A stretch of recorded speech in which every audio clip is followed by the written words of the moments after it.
A single rider sat motionless at the edge of the forest, hidden behind a curtain of dark leaves, watching the grand house below. His horse did not move. His eyes did not blink.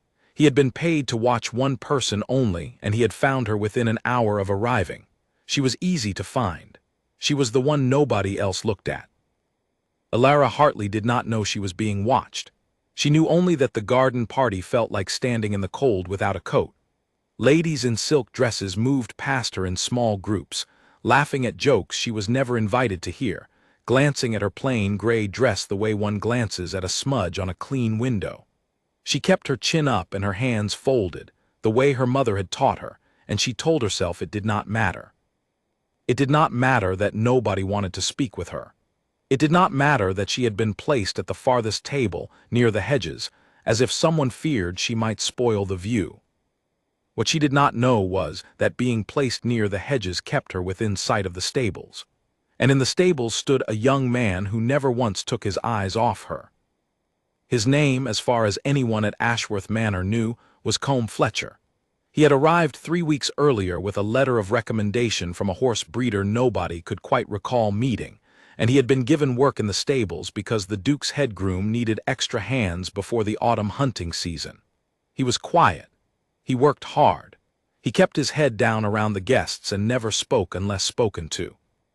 Nobody thought to ask why a stable hand would stand so long at the fence line, brushing the same horse over and over, his gaze fixed not on the animal but on the lawn beyond it. Julian Ashworth, Duke of Camden, noticed him first by accident. He had stepped out onto the upper terrace to escape a conversation about crop prices that had gone on far too long, and from that height he could see the whole garden spread out like a painted scene. The ladies in their bright dresses, the gentlemen trading polite lies about their fortunes, and near the hedges, a quiet woman sitting alone, and near the stable fence, a young groom who was not attending to any horse at all. Julian watched for a moment longer than he meant to. The groom shifted his weight when the woman rose from her seat. He straightened when she walked toward the lemonade table. When Lady Margaret Voss said something to her that made the woman's shoulders drop, the groom's jaw tightened, just slightly, just enough that Julian noticed it from 30 feet above. It was such a small thing. A servant caring whether a guest was treated kindly. It should have meant nothing at all. And yet something about the way the young man watched her, the stillness of it, the patience of it, struck Julian as wrong in a way he could not yet name. Grooms did not watch guests like that, not even attentive ones. There was a difference between a servant doing his duty and a man standing guard. And Julian, who had spent 2 years as a young officer before his father's death called him home to the title, knew the difference well. He had seen men stand guard before. He had stood guard himself. He decided, without quite deciding, that he would keep an eye on his new stable hand. Down below, Alara had reached the lemonade table, and was doing her best not to hear what Lady Margaret was saying to her friends, though the words carried easily enough across the short distance. "I do wonder why the Duke invites her at all," Margaret said, not troubling to lower her voice. "Some distant cousin, is she? One does hate to be unkind, but that dress looks as though it was made for someone else's daughter." The 2 women beside her laughed the polite, cutting laugh that hurt more than shouting would have. Alara poured her lemonade with a steady hand, though her fingers wanted to shake, and turned away before her face could betray her. She had grown very good in the last 2 years at turning away before her face betrayed her. She found a bench near the roses, away from the crowd, and sat with her cup untouched in her lap. From here she could see the stables, though she paid them no attention. She had larger things pressing on her mind than horses and grooms. She had a letter in her room, tucked beneath her pillow, that she had read so many times the folds were beginning to tear. It was the last letter her father had written her before he died, and though she had read every word 100 times, she still did not understand half of what it meant. "Trust the man who finds you," her father had written. "He will know you by the ring you wear, and you must not remove it, not for any reason, not for any person, until he tells you it is safe to do so." She touched the ring now, a small band of gold with a single dark stone, worn on a chain beneath her collar rather than on her finger, as her father had insisted in his final weeks. She had never understood why. She had assumed, in her grief, that it was simply the confusion of a dying man, holding on to strange instructions because the shape of them felt like control over a life that was slipping away from him. Her father had lost everything in the final year before his death, not slowly, but all at once, as though some hand had reached into their lives and pulled the floor away. The house. The land. The name that had once opened every door in the county.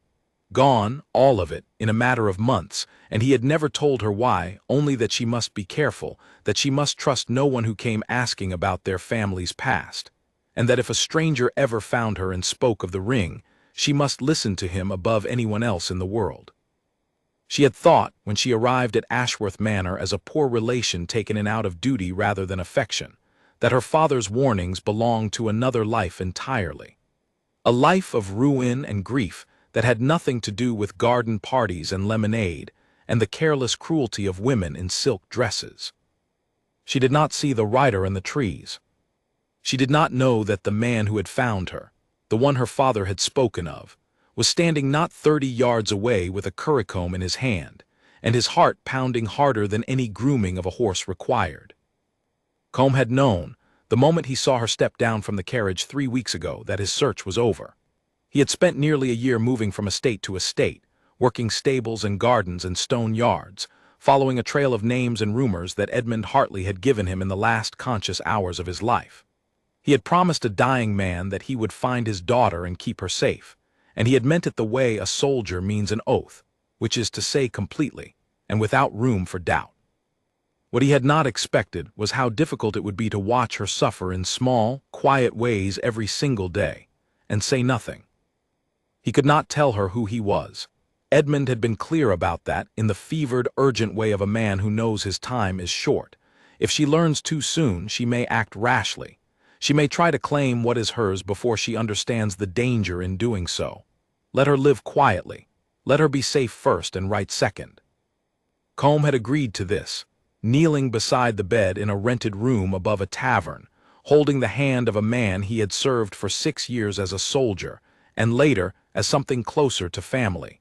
He had not fully understood then what it would cost him to keep that promise. To watch her be humiliated by women who did not know that her blood was worth more than all of theirs combined, and to say nothing, because saying something would put her in far greater danger than a few cruel words ever could. He finished brushing the horse, though it did not need brushing, and glanced once more toward the roses. The bench was empty. His pulse spiked before his mind had even finished forming the thought. He set down the comb and stepped out from behind the fence, scanning the garden, the terrace, the path that curved toward the house. For one terrible second he could not find her at all, and the year of careful patience nearly broke apart into panic. Then he saw her walking slowly along the far hedge, her cup still in her hand, her head down. Safe, simply walking. He let out a breath he had not realized he was holding and forced his shoulders to relax, though his eyes did not leave her again. He did not notice the Duke watching him from the terrace above. He did not notice, either, the rider in the trees, who had seen the whole small drama play out, the flicker of panic, the visible relief, and who understood immediately what it meant. The stable hand was not simply fond of the girl. He was guarding her, and a man sent to guard something so carefully was a man who knew exactly how valuable that something was. The rider turned his horse quietly and rode back the way he had come, already composing in his mind the message he would carry to the man who had sent him. He had found her, and more than that, he had found proof that she was worth finding. Above, on the terrace, Julian Ashworth was thinking much the same thing, though for very different reasons. He watched his stable hand relax the moment the woman came back into view, watched the tension drain from those broad shoulders, and felt the first true stirring of curiosity he had experienced in months. He did not yet know her name. He did not yet know that she was the daughter of a man once counted among the wealthiest in the county, or that a fortune had been stolen from her so completely that even she did not know its size. He knew only that something was happening beneath the surface of his garden party, something none of his other guests could see, something involving a quiet woman in a plain dress and a stable boy who watched her the way a soldier watches a battlefield. He decided, finally, that he would find out what it was. He had no way of knowing, as he turned back toward the house to rejoin his guests, that the answer would change the course of his entire life, or that somewhere in the trees beyond his land, a message was already traveling toward a man who wanted Alara Hartley found for reasons that had nothing to do with kindness at all. The message reached Gerald Whitmore 3 days later, delivered by a rider who had pushed his horse hard through the night to bring it. Whitmore read the short note twice by candlelight, his face giving away nothing, though his hand tightened slowly around the paper until it crumpled at the edges. She has been found. A guard has been placed on her. He does not yet know that we know. Whitmore set the note down on his desk and stared at the flame of the candle for a long moment. 2 years he had waited for this. 2 years since he had taken everything that belonged to Edmund Hartley, the land, the house, the name that had once carried weight in every drawing room in the county, and told himself the matter was finished. He had believed, or wanted to believe, that the daughter had vanished along with the rest of the family's ruin, that she posed no threat to him wherever she had gone. But a threat that goes quiet does not go away, it simply waits. He rang a small bell on his desk, and a moment later a man built like a doorframe stepped into the room and stood waiting. "Peter," Whitmore said, "we have a small problem that needs tending." Peter said nothing, only waited, which was exactly why Whitmore kept him close. "The Hartley girl has been living at Ashworth Manor under the Duke's charity. She has a guard, someone placed there before she arrived, which means someone new to protect her. That means someone else knows what she is." Whitmore rose from his chair and walked to the window, looking out over land that had once belonged to another man's family. "I want to know everything, who this guard is, what she knows about her father's affairs, whether she has anything of his in her possession, and I want it done quietly. No one at that house should know we are asking." "And if she does know something?" Peter asked. "If she has proof?" Whitmore's jaw tightened. "Then we will need to decide how badly we want this problem to disappear." He did not need to say more than that. Peter understood exactly what kind of disappearing he meant, and he left the room without another word, already planning how he would get close enough to Ashworth Manor to learn what he needed without drawing attention to himself. At Ashworth Manor, Alara knew nothing of the danger gathering against her, though her days had begun to feel strange in a way she could not quite explain. She noticed, without fully understanding why she noticed, that the stable hand who had first caught her eye during the garden party seemed to appear wherever she walked. If she took the path toward the orchard, he was mending a fence nearby that had not needed mending the day before. If she sat in the small library that overlooked the drive, she would later see him standing near the front steps, apparently waiting for a delivery that never seemed to arrive. At first she thought it was simple coincidence, the kind that happens on a large estate where the same few paths are walked by everyone who lives there. But after the 5th or 6th time, she began to wonder. She mentioned it, carefully, to Mrs. Doyle, the housekeeper who had shown her more kindness in 3 weeks than most of the other residents of the house had shown her in total.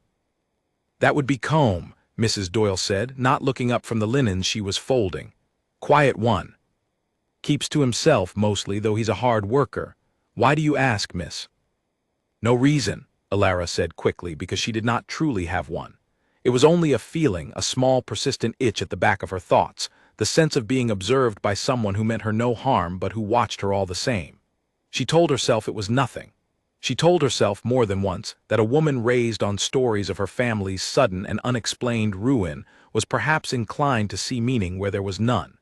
Grief did strange things to the mind. Fear did stranger things still. She did not know that her instincts were correct, and that the man watching her was doing exactly what he had promised a dying father he would do. Julian, for his part, had begun a quiet investigation of his own, though he moved with far more caution than his curiosity wanted him to.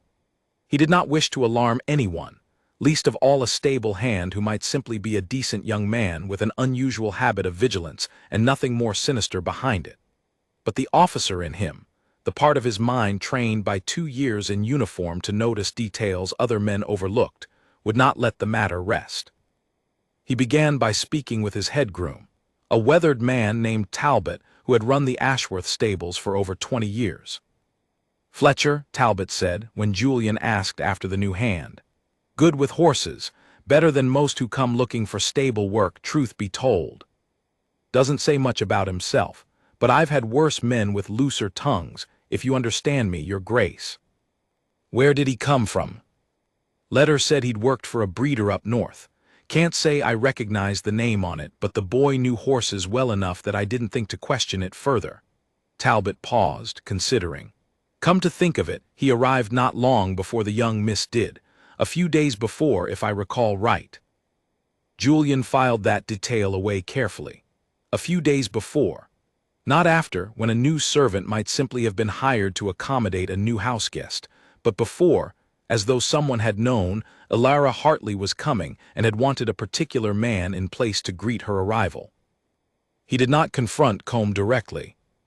Instead, he watched, the way he had once watched enemy movements from a hillside, patient and quiet, gathering pieces before he tried to assemble them into a picture. He noticed that Comb's eyes tracked the tree line at the edge of the property more often than they tracked anything happening within it, as though he were watching not for what might come from the house, but for what might come from outside it. He noticed that Combe slept, according to the other stable hands, with his door unlatched and a lamp within reach, an odd habit for a man who had nothing worth guarding. He noticed, too, the way Elara's face changed when she did not think anyone was watching her. The careful composure she wore in company slipped when she believed herself alone, and beneath it Julian saw something that troubled him more than any mystery involving his stable hand. He saw grief, old and unhealed, and beneath the grief, something that looked very much like fear. He resolved to speak with her, though he was not entirely certain what he intended to say. The opportunity came on a quiet afternoon nearly a week later, when he found her alone in the small library, a book open in her lap that she did not appear to be reading. She startled slightly when he entered, rising to curtsy with the automatic grace of someone who had been taught manners before she had been taught much of anything else. "Please sit," Julian said. "I did not mean to interrupt." "You are not interrupting, your grace. This is your library." She sat again, though carefully, as though unsure whether the invitation was genuine or simply polite. He took the chair across from her, uncertain for a rare moment how to begin. "I hope you have found the house comfortable," he said finally, which was not at all what he wished to ask. "Very comfortable, thank you. You have been generous to take me in." "It was the least I could do, given the circumstances." He watched her carefully as he said it, waiting to see if the words touched some deeper nerve. They did. Her hands tightened slightly around the book in her lap, though her face remained composed. "My father spoke well of your family," she said quietly. "Before everything happened." "What did happen, if you do not mind my asking? I confess I have never fully understood the details. My father mentioned only that Edmund Hartley had suffered some reversal of fortune before his death, but he never explained what kind." Something shifted behind her eyes, a flicker of caution that Julian recognized because he had felt something similar himself, once, in rooms where the wrong words to the wrong person could cost a man his life. "I do not fully understand it myself," she said. "My father lost everything within the span of a single year. The land, the house, nearly all of our fortune. He never told me why, only that we must be careful, and that I should trust no one who came asking questions about our family's past." She looked up at him then, and there was something almost apologetic in her expression. "I do not mean to suggest that you—" "No," Julian said gently. "I understand." He did not press further, though every instinct told him the thread she had just handed him led directly toward the answer he was looking for. A sudden, total loss of fortune. A father who died urging caution and silence. A daughter placed carefully into a household where, unbeknownst to her, a guard had already been stationed to watch over her before she had even arrived. The pieces were beginning to form a shape, though the shape itself remained frustratingly unclear. "May I ask you something else?" he said, "and you need not answer if it troubles you." She nodded, cautious but not unwilling. "Do you know a man by the name of Combe Fletcher?" The question seemed to catch her entirely off guard. "The stable hand. I know of him, I suppose, though I have never spoken with him directly. Why do you ask?" Julian considered his answer carefully. He did not wish to frighten her, not before he understood the danger well enough to protect her from it properly.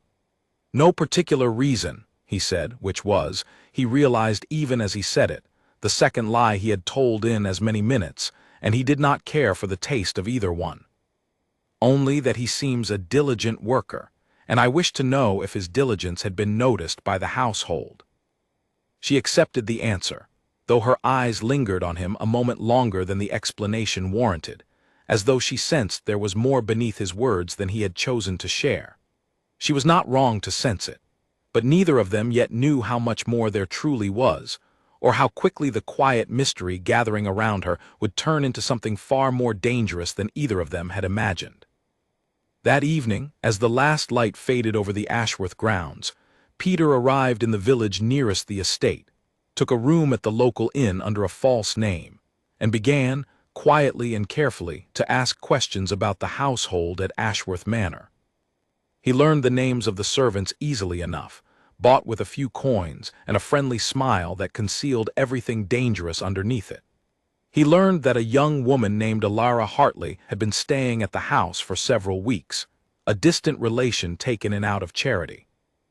And he learned, with a small private satisfaction that he did not allow to show on his face, the name of a stable hand who had arrived just before her, a young man called Combe Fletcher, who kept to himself and watched the grounds more closely than any groom had reason to. He sent word back to Whitmore before the night was through, and somewhere beyond the borders of Ashworth land, a plan that had been forming for 2 years finally began, quietly and patiently, to move. The scream came before Julian even understood what he was seeing.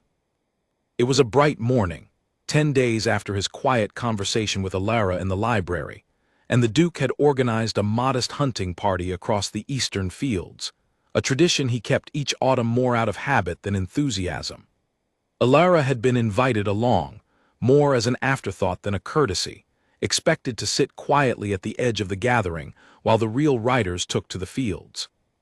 She had chosen instead to ride a gentle mare near the back of the group, enjoying, for the first time in weeks, a small measure of peace away from the sharp eyes and sharper tongues of the other guests.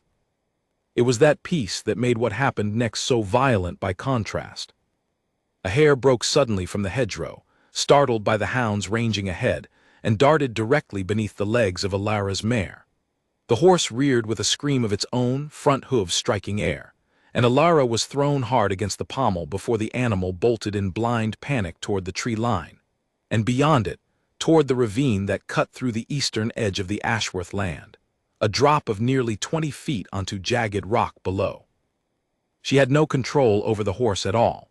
She clung to the reins with white knuckles, her voice tearing itself into a scream that carried across the field, and every rider behind her seemed frozen for one terrible, suspended second, too far away and too slow to close the distance before the ravine. Combe was not among the riders. He had been walking the fence line nearby, checking for gaps that might let livestock wander, a task he had assigned himself that morning for the simple reason that it kept him within sight of wherever the hunting party moved.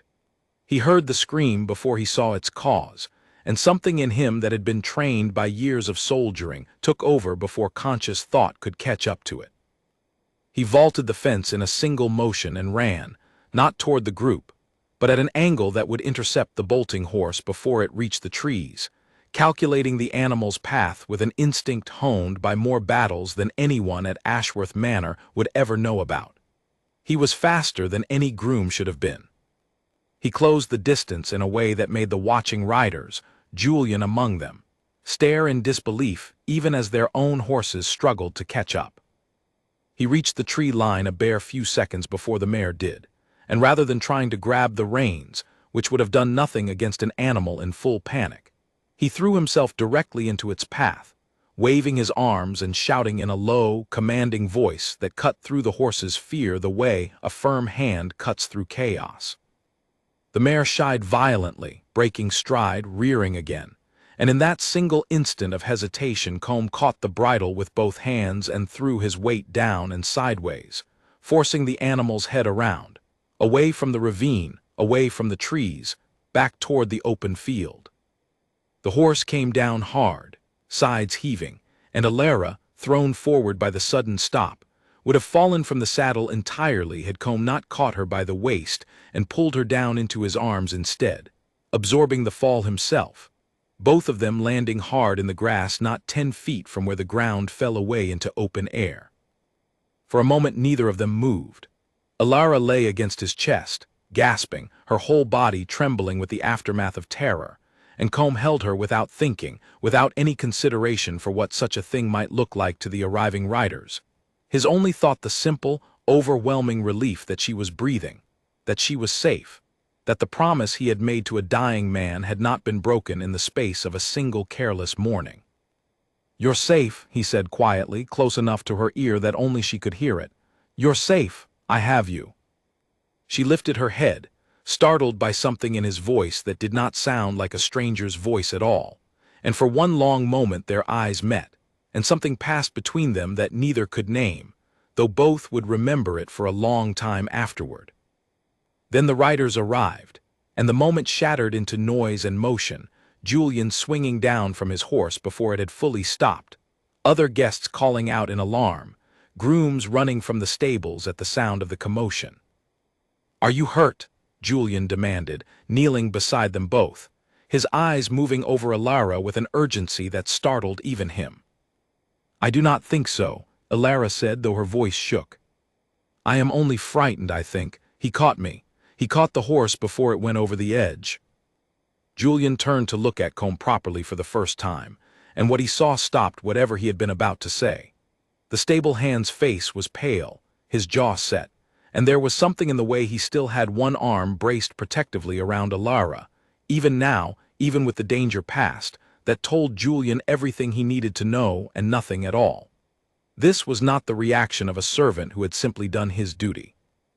This was the reaction of a man who had, for one terrible stretch of seconds, believed he was about to lose something he could not afford to lose. "You saved her life," Julian said quietly. Combe seemed to realize, all at once, how he must appear, and he released Alara carefully, helping her to sit up before rising himself and stepping back with the practiced humility of a man who had spent weeks pretending to be less than he was. "Anyone would have done the same, Your Grace." "No," Julian said, his eyes narrowing slightly, though not unkindly. "They would not have. I have known soldiers who could not have closed that distance as quickly as you did, or thrown themselves into a bolting horse's path without hesitation. That is not the instinct of a stable hand. I have seen it before, in men who were trained for exactly that kind of danger." A tense silence settled over the small group. The other riders, arriving in twos and threes, gathered around with expressions of shock and concern, exclaiming over the near tragedy, praising the quick action of the stable boy without truly understanding what they were praising. Lady Margaret, of all people, was among the loudest in her relief, though her sympathy seemed directed more at the excitement of the moment than at Alara herself. "We must get her back to the house," Margaret said. "The poor thing has had a terrible shock." Julian agreed, and the party began the slow walk back across the field, Alara supported carefully between two of the female guests, the mare led behind by one of the grooms, still trembling from its own fright. Julian held back, falling into step beside Combe as the others moved ahead. "Walk with me a moment," Julian said quietly, and it was not a request. Comb's expression did not change, though something in his posture straightened, as though bracing for a confrontation he had known was coming for weeks, and had simply been waiting for the right moment to arrive. "You are not what you claim to be," Julian said, once they were far enough from the others that their conversation could not be overheard. "I have suspected it for some time, but what I saw today confirms it beyond any doubt. No stable hand moves the way you moved or reacts the way you reacted. I want to know who you are, and I want to know why you have been watching Miss Hartley since before she ever set foot on my land." For a long moment Combe said nothing, weighing the risk of silence against the risk of speech, an old habit he had carried through years of careful, dangerous work. But something in the events of the morning, the raw fear he had felt, the way he had held her, the way she had looked at him afterward as though seeing him for the first time, had shifted something in him that he could not quite put back into its proper place. "I gave a promise to a dying man," he said finally, his voice low. "And I intend to keep it no matter what it costs me, but I cannot tell you the whole of it, Your Grace, not here, not where anyone might overhear. What I can tell you is that Miss Hartley is in far greater danger than she knows, and that danger did not end when her father died. If anything, it has only been waiting for her to be found." Julian's jaw tightened. "Found by whom?" "I do not know his name for certain, only that he is powerful and patient, and that he took everything Edmund Hartley owned through means that were not honest." Combe glanced ahead, toward the retreating figure of Alara, still supported between the two women, still shaking from the near fall. "I was sent to protect her until it was safe to tell her the truth. I had hoped that time would come quietly, without incident. What happened this morning was an accident, nothing more. But it has made me realize how little control I truly have over keeping her safe if something worse should come." "Then let me help you," Julian said, and the offer surprised even himself with how quickly and how completely he meant it. "Whatever this danger is, whoever this man is, I have resources you do not. Men, land, a name that still carries weight in certain rooms. If Miss Hartley is under threat, then she is under threat within my household, and I will not stand by and watch it unfold without acting." Combe studied him for a long moment, weighing the offer, weighing the risk of trusting a man he had known for only a matter of weeks. But he had seen something in Julian's face during those frantic seconds after the accident, an urgency that went beyond simple hospitality or duty, and he recognized it because he had felt something similar himself, watching from the tree line as a horse carried the woman he had sworn to protect straight toward disaster. "There is more to tell," Combe said finally. "More than I can explain while walking across an open field, but if you are willing to listen properly, Your Grace, I will tell you everything I know." Julian nodded once decisively. "Tonight, my study after the household has settled. Bring whatever proof you have." They walked the rest of the way back to the house in silence, though both men's minds moved quickly through the implications of what had just been agreed.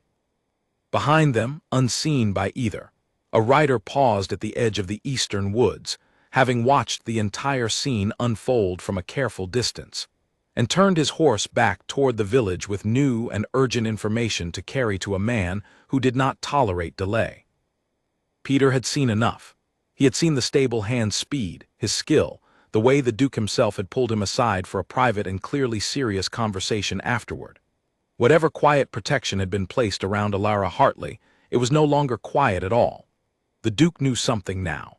And a Duke who knew something, who had resources and land and a name that carried weight, was a far more dangerous obstacle than a single hidden stable hand had ever been.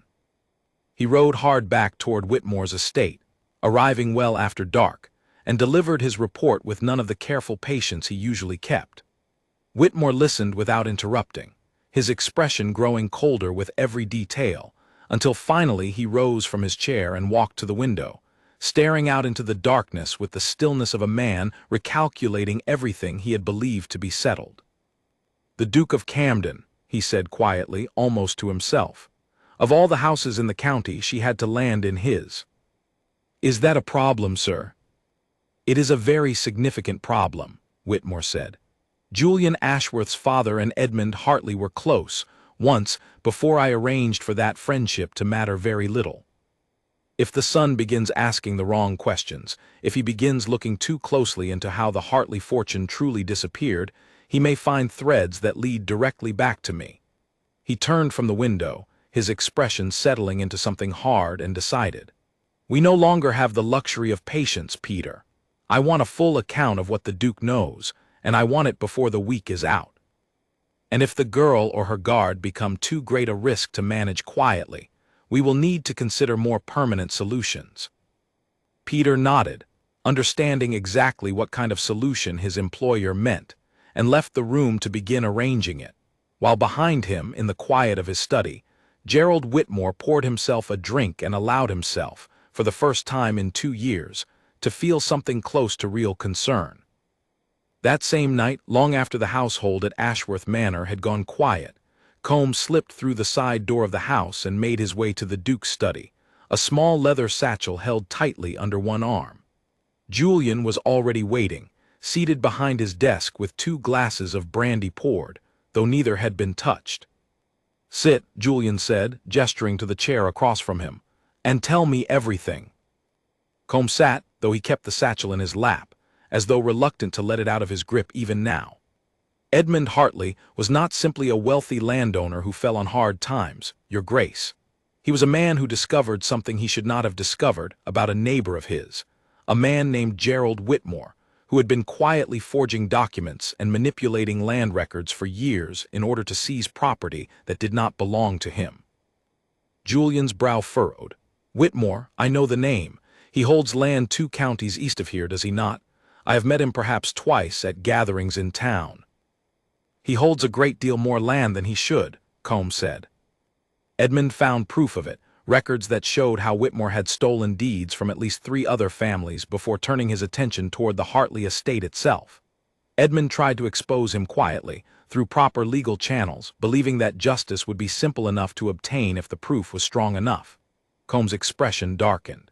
He did not understand until it was too late how far Whitmore's reach extended, judges who owed him favors, officials who feared him. Within a year, Edmund had lost his case, lost his land through a forged debt that Whitmore had planted years earlier as insurance, and lost nearly everything he owned. He died believing he had failed his daughter completely. And the proof he gathered. Does it still exist? Combe opened the satchel and withdrew a small bundle of papers, worn soft at the edges from years of careful handling, and passed them across the desk. Julian unfolded them slowly and began to read, his expression growing darker with every page: records of land transfers, forged signatures, correspondence between Whitmore and officials that made clear exactly how the deception had been carried out. "This is enough to ruin him," Julian said quietly, when he finally looked up. "If this is genuine, this is more than enough to see him stripped of everything he has stolen and likely imprisoned besides." "It is genuine," Combe said. "Edmund gave it to me himself, in the final days before his death, along with instructions to find his daughter and protect her, until the right moment came to use it. He believed, correctly I think, that Whitmore would not stop at simply ruining the family financially. A man capable of forging deeds and buying judges is capable of far worse if he believes his freedom is truly threatened. Edmund feared that once his own usefulness as a source of information was gone, Whitmore might turn his attention toward Alara instead, to ensure she never grew old enough to understand what had truly happened, or to raise the proof against him herself.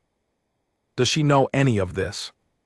"No," Combe said, "and I have kept it from her deliberately on her father's own instruction.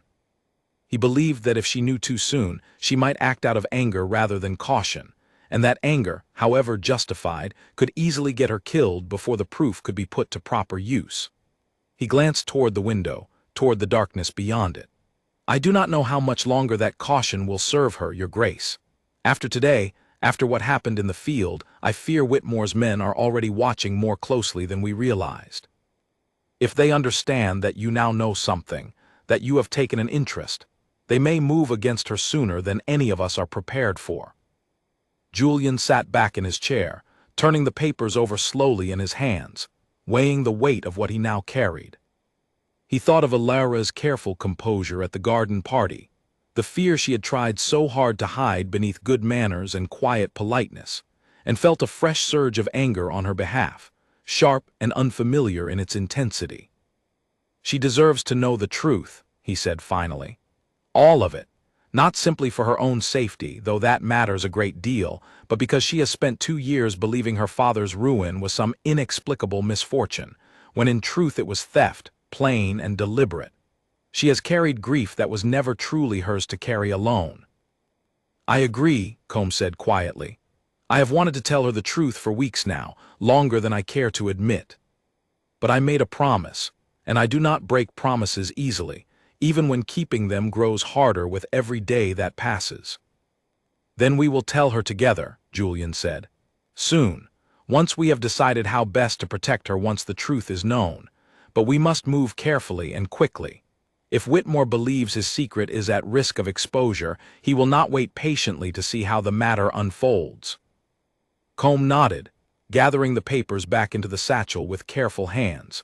Though something in his posture had eased slightly, the weight of a burden long carried alone now shared, at last, with someone who understood the danger and was willing to stand against it. Neither man spoke of what had happened in the field that morning, the way Combe had held Alara in his arms, the way she had looked at him afterward, though both were aware, in their own quiet ways, that something had shifted that could not easily be shifted back. Outside, the night settled deep and dark over Ashworth Manor, and somewhere beyond its borders, a man who believed his secrets were still safe slept uneasily, unaware that the proof of his crimes had already found its way into the hands of a duke who would not rest until justice was done. Alara woke before dawn to the sound of her door latch turning slowly, and for one heart-stopping second she lay frozen beneath her blankets, certain that someone was entering her room uninvited. It was only Mrs. Doyle, come to wake her early at the Duke's request, but the fear that had gripped her in that instant did not fade as quickly as it should have.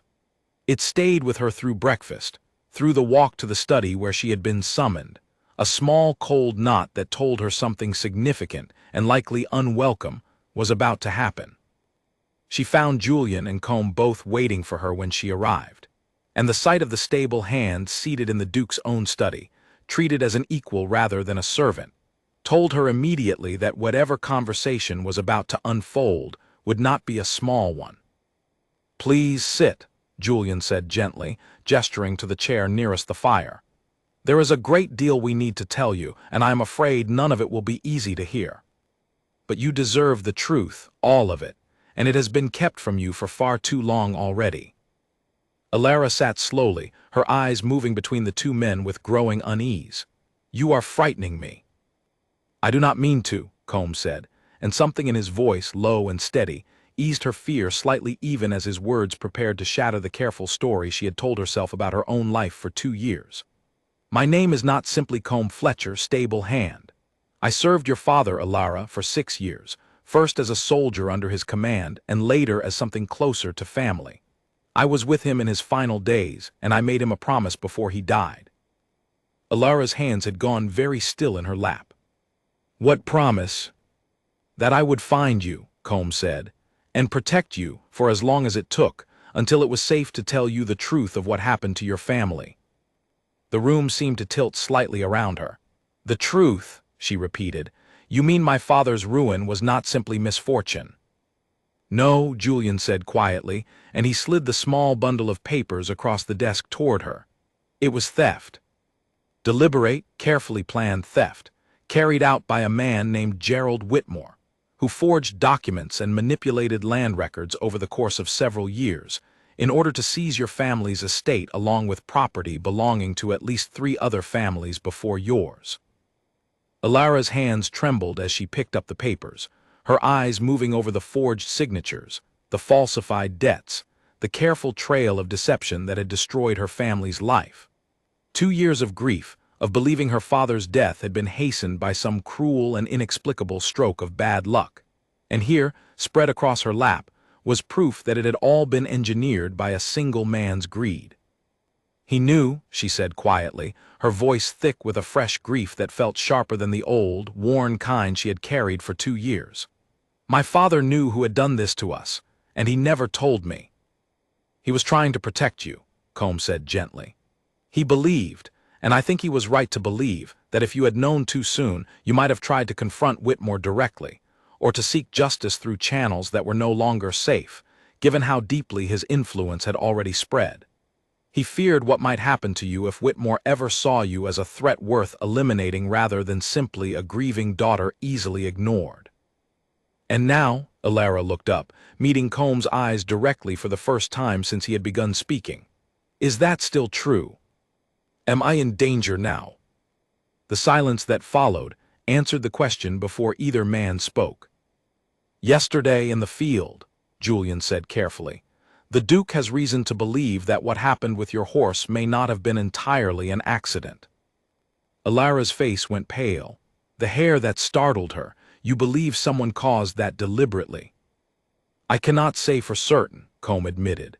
It is possible it truly was an accident, nothing more than poor luck. But I have also noticed, over the past several days, signs that someone has been asking questions about this household in the village. A stranger, staying at the inn, asking after the names and habits of the people living here.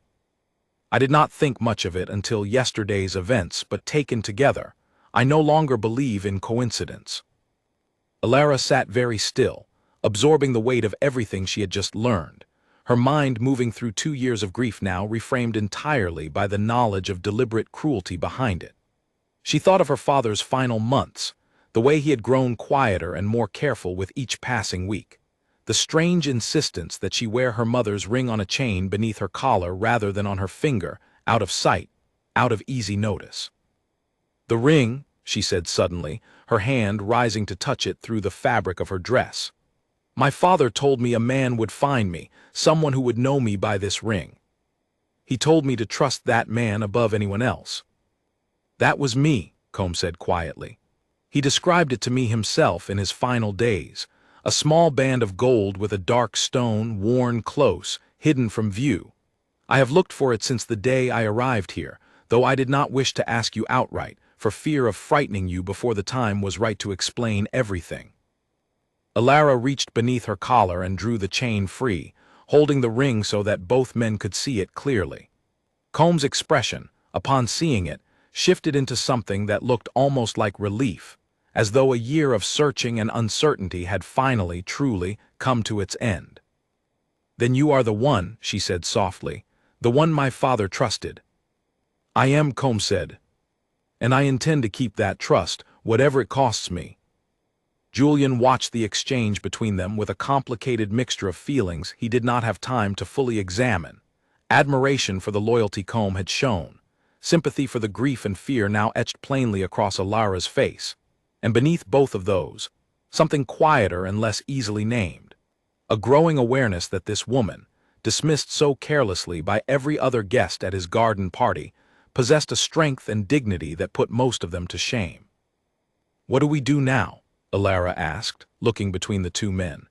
If this Whitmore believes I am a threat if he is already watching this house, then simply hiding will not keep me safe forever.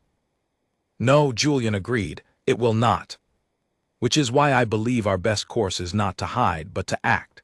This proof, once verified and presented properly, is enough to see Whitmore stripped of everything he has stolen and very likely imprisoned besides.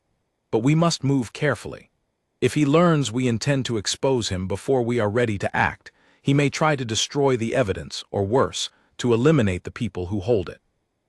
Meaning me, Alara said quietly. Meaning all three of us now, Julian said. I do not say that to frighten you further, only to be honest about the situation we find ourselves in. I intend to write to a solicitor in London whom I trust completely, a man who has handled sensitive matters for my family before, and who will know exactly how to verify and present this evidence in a way that gives Whitmore no room to escape justice.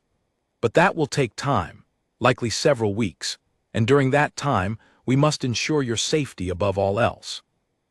I will not hide in my room like a frightened child, Alara said, and there was a new firmness in her voice that had not been present when she first entered the study, as though the truth, however painful, had given her something to stand on that grief alone never had.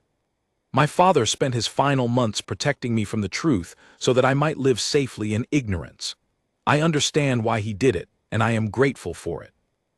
But I am not a child any longer, and I would rather face this danger with clear eyes than continue pretending it does not exist. Combe looked at her with an expression that mixed pride and worry in equal measure.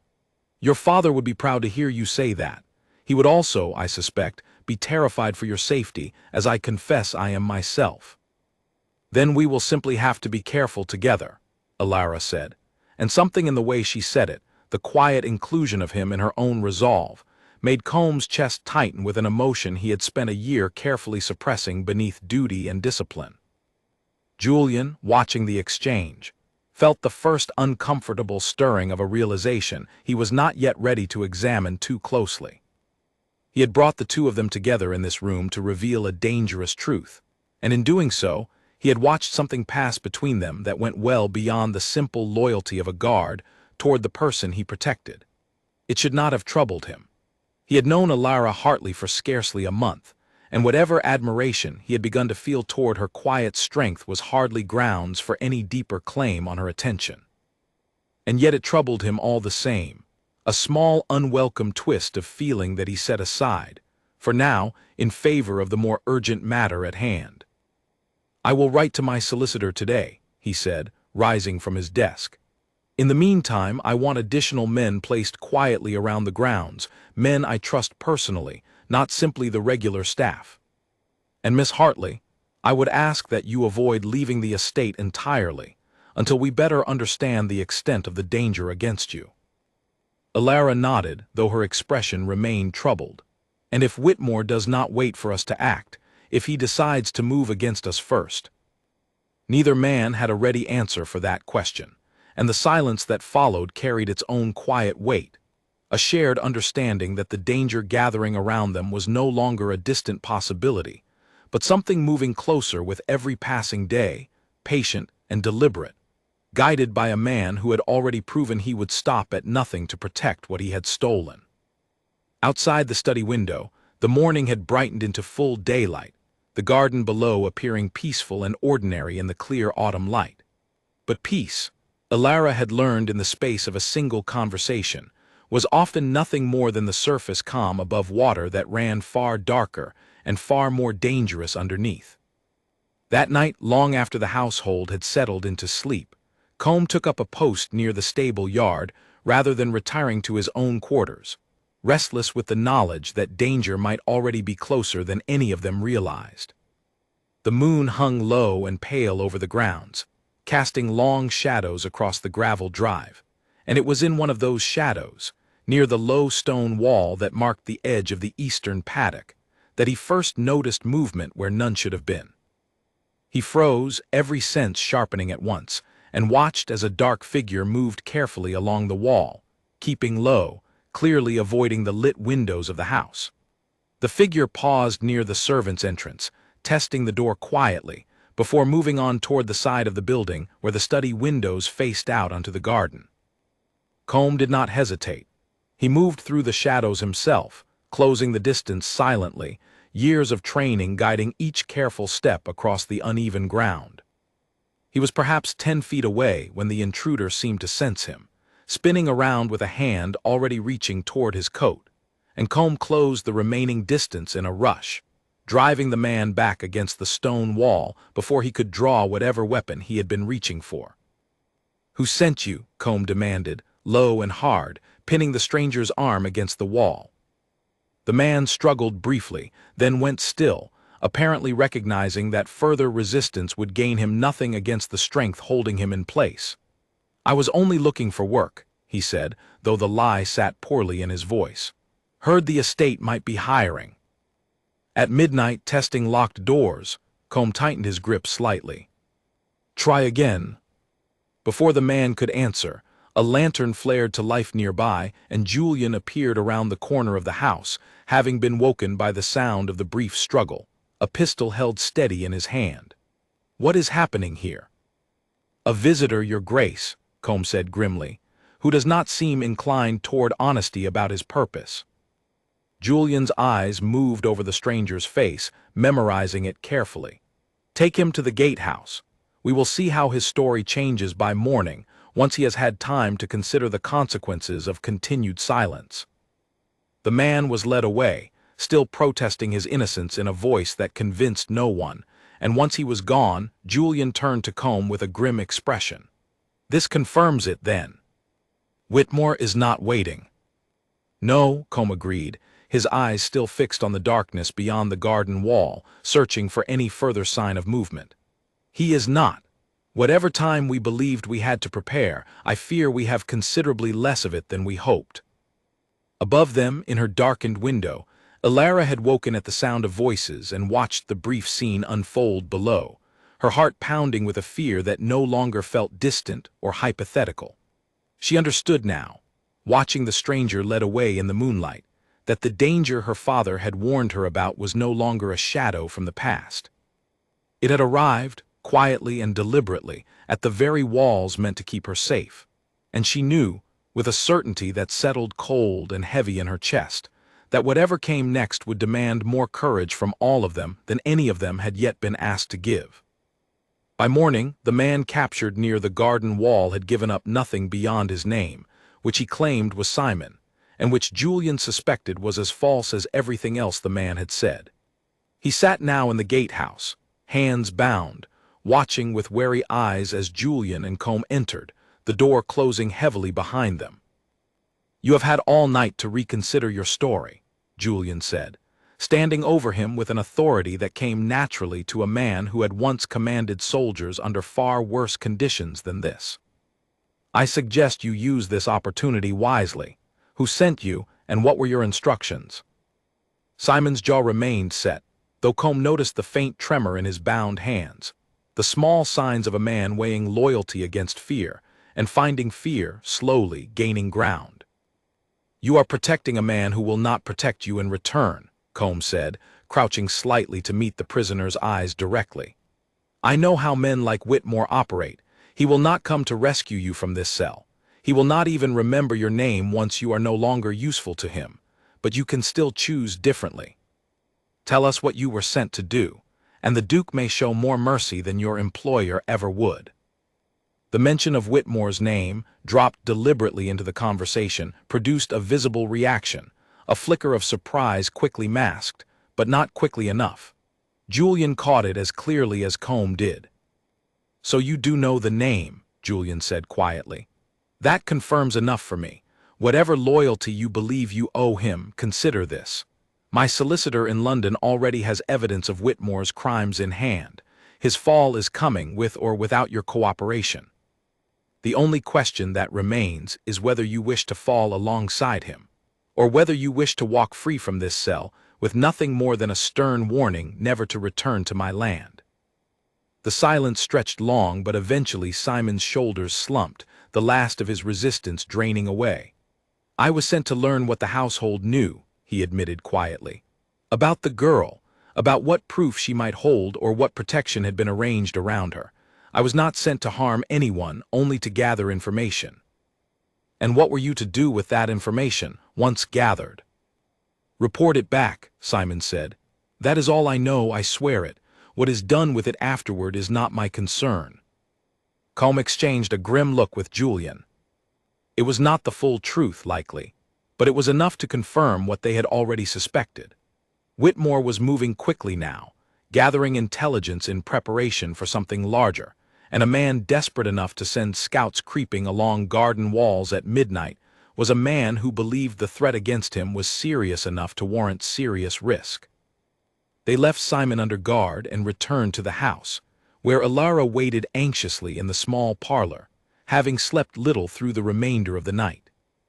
"What did he say?" she asked, rising as they entered. "Enough to confirm our fears," Julian said. "Whitmore knows you are here, knows that a guard has been placed around you, and is actively gathering information to determine what proof you might hold against him. I do not believe he will wait long before attempting something more direct." Alara's hands tightened in her lap. "Then what do we do?" "I have already sent word to my solicitor," Julian said, "though his response will take several days at least to arrive, given the distance. In the meantime, I believe our safest course is to reduce the number of people who know your true whereabouts and to increase the guard around this house considerably." "There is another option," Combe said slowly, and both Julian and Alara turned to him with equal curiosity. "Whitmore's men are watching this house because they believe the proof, and the girl who might use it are both located here. If we were to remove one or both from the estate, quietly, without revealing our destination, we might buy ourselves the time needed to see the evidence properly verified before Whitmore can act against us." "You mean to leave?" Alara said quietly. "I mean to consider every option that might keep you safe," Combe said, "including that one if it comes to it." Julian did not care for the idea, though he understood the logic behind it well enough. The thought of Alara leaving the protection of his own household, riding into uncertain danger with only Combe to guard her, settled uneasily in his chest, though he could not entirely separate his objection from the more personal feelings that had been quietly gathering in him over the past weeks. "Let us not act rashly," he said finally. "We have caught one of Whitmore's men. He does not yet know that we have him, nor what we have learned from him. That gives us a small advantage, however brief. Let us use it to strengthen our position here before considering more drastic measures." The days that followed passed in a tense, watchful quiet. Julian doubled the number of men patrolling the grounds, quietly recruiting former soldiers from the village who owed him loyalty from years past, men who could be trusted to keep watch without asking too many questions about why such caution had suddenly become necessary. Combe rarely left Alara's side during daylight hours, and though neither spoke openly of the closeness growing between them, it was there all the same, in the way she sought him out during quiet moments, in the way his eyes softened whenever she laughed at some small joke, a sound that had become rarer than it should have been in the 2 years since her father's death. Julian watched this closeness develop with a complicated ache he did not fully understand, and found himself, more than once, seeking reasons to spend time in Alara's company himself, reasons that had little to do with the danger gathering around them and everything to do with the quiet strength and quick intelligence he had discovered beneath her careful composure. She asked sharp questions about the evidence against Whitmore, questions that revealed a mind far more capable than the ladies who had mocked her plain dress at the garden party could ever have imagined. She spoke of her father with a grief that had begun, slowly, to soften into something closer to love than sorrow, and Julian found himself listening to these stories with an attention that went well beyond simple hospitality. It was on the 5th evening after Simon's capture that the true danger finally arrived, and it did not come as any of them had expected. Alara had taken to walking a short circuit of the garden each evening before retiring, a habit that helped calm the anxious energy that had built steadily in her chest since learning the full truth of her father's ruin. Combe walked with her always, a silent and watchful presence at her side, though on this particular evening called away briefly by Talbot to help settle a horse that had grown suddenly and inexplicably agitated in its stall. He left her only for a few short minutes, promising to return before she had completed even half of her usual circuit. Those few minutes were enough. A figure emerged from behind the tall hedge at the garden's edge, moving with the swift silence of a man who had spent the past several days studying the exact rhythm of the household's evening routines. Alara had no time to scream before a hand closed hard over her mouth, and an arm wrapped tightly around her waist, dragging her backward off the garden path and into the shadows beyond the hedge line. She fought as hard as she could, driving her elbow back into her captor's ribs, twisting against the arm that held her. But the man was strong, far stronger than her struggling could overcome, and he began to drag her steadily toward the low wall at the garden's edge, beyond which, she knew with rising terror, a horse waited to carry her away from everything and everyone who might help her. It was the sound of the struggle, faint but distinct, that reached Combe as he hurried back from the stables, Talbot's agitated horse forgotten entirely the moment he heard it. He broke into a full run, cutting across the lawn rather than following the path, and rounded the hedge just in time to see the dark shape of a man forcing Alara over the low garden wall. What followed happened in the space of a few desperate seconds. Combe closed the distance in a burst of speed that left no room for caution, catching the attacker before he could fully clear the wall, driving him backward with a force that broke his grip on Alara entirely. She fell hard onto the grass, gasping, scrambling immediately away from the struggle now unfolding between the two men, a brutal, silent fight that neither seemed willing to lose. The attacker was skilled, clearly no ordinary hired hand but someone trained specifically for this kind of work, and for a long, terrifying moment Combe found himself matched blow for blow, the two men grappling desperately in the darkness while Alara watched, frozen with fear, unable to find any way to help without risking making the situation worse. It was Julian's arrival, drawn by the sound of the struggle and the sight of a riderless horse waiting suspiciously near the garden wall, that finally tipped the balance. He arrived at a full run, pistol drawn, and the sight of a second armed man was enough to make the attacker break away from Combe entirely, vaulting over the wall and disappearing into the darkness beyond before either man could stop him. Combe did not pursue. He turned instead to Alara, pulling her up from the grass and into his arms, checking her over with frantic urgency for any sign of injury. "I am unharmed," she said, though her voice shook badly. "Only frightened. He came from nowhere, I never even heard him."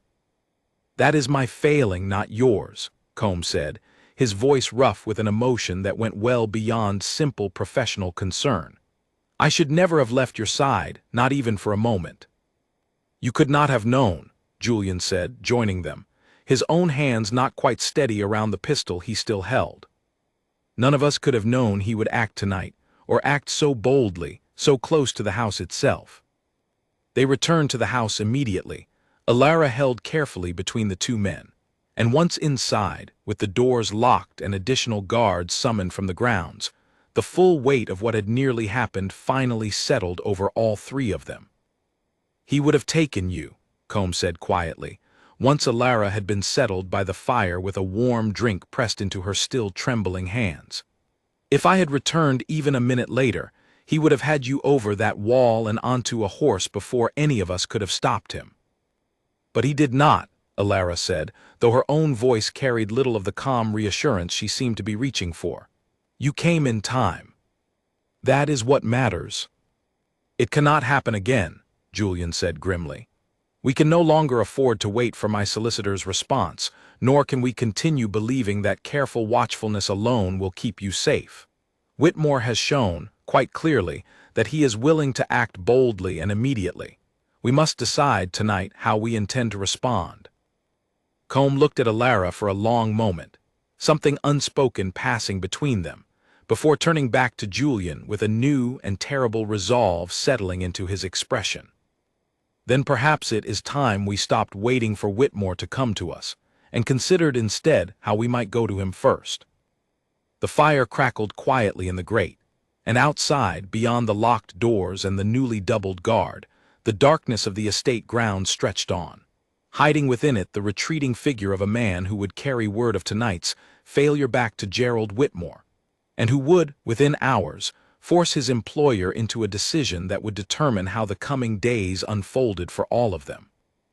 Whitmore received the news in the early hours of the morning, roused from sleep by a frantic knock at his bedroom door, and by the time the full account had been given, his composure had cracked into something closer to fury than the cold calculation he usually favored. "Failed," he repeated, pacing the length of his study in his dressing gown, the candle on his desk guttering with the force of his movements. "You are telling me that a stable hand, a common groom, fought off a trained man and prevented the entire operation from succeeding." "He is no common groom, sir," the returning attacker said carefully, still favoring the ribs where Combs' blows had landed hardest. "Whoever trained him, it was not stable work, and the Duke arrived within moments, armed and ready, as though he had been expecting exactly this kind of attempt." Whitmore stopped pacing, his mind working quickly behind a face gone pale with barely controlled anger. If the Duke was armed and prepared, watching his grounds with such readiness, then the household had moved well beyond simple suspicion. They knew. They understood the danger, and worse, they were organizing themselves against it with a speed and competence he had not anticipated. "Then subtlety has failed us," he said finally, his voice dropping into something colder and more decided. "We cannot continue picking at the edges of this problem and hoping for a quiet solution. If the Duke believes he can shelter that girl and whatever proof her father left behind, he will need to learn how mistaken that belief truly is." "What would you have us do, sir?" Whitmore was quiet for a long moment, staring into the dying candle flame, weighing options that grew darker with every passing second of consideration. "Gather more men," he said finally, "men who will not fail as tonight's attempt failed, and begin looking into the Duke's own affairs, his debts, his obligations, anything that might give us leverage over him directly, rather than continuing to chase after a girl who is apparently rather better protected than we assumed. If we cannot remove the threat quietly, then we will need to remove it by whatever means prove necessary, and we will need to be prepared to move against the Duke himself if he continues to stand in our way. The words hung heavy in the cold study air, a clear and final commitment to a path from which there would be no easy retreat, and the man who had failed him that night felt a fresh chill settle over him, understanding fully now the scale of what his employer was prepared to do to protect a lie that had already cost several families everything they owned. Back at Ashworth Manor, the small group gathered again once Alara had recovered enough composure to think clearly. The fire burned low, the house wrapped in the particular silence that follows a night of fear, finally beginning to ease into exhausted resolve. "Going to him first sounds bold," Julian said carefully, considering Combs' earlier suggestion. "But I confess I do not yet see how it would work in practice. We cannot simply ride onto Whitmore's land and demand a confession." "No," Combe agreed. "But we can force his hand differently. If he believes the proof against him is already secure and beyond his reach, already moving toward the courts through your solicitor, he may act rashly in ways that expose him further. Desperate men make mistakes that careful men do not." "You mean to bait him," Alara said quietly, understanding forming in her expression even through her lingering exhaustion. "I mean to stop being the ones who simply react to whatever he chooses to do next," Combs said. "We have proof.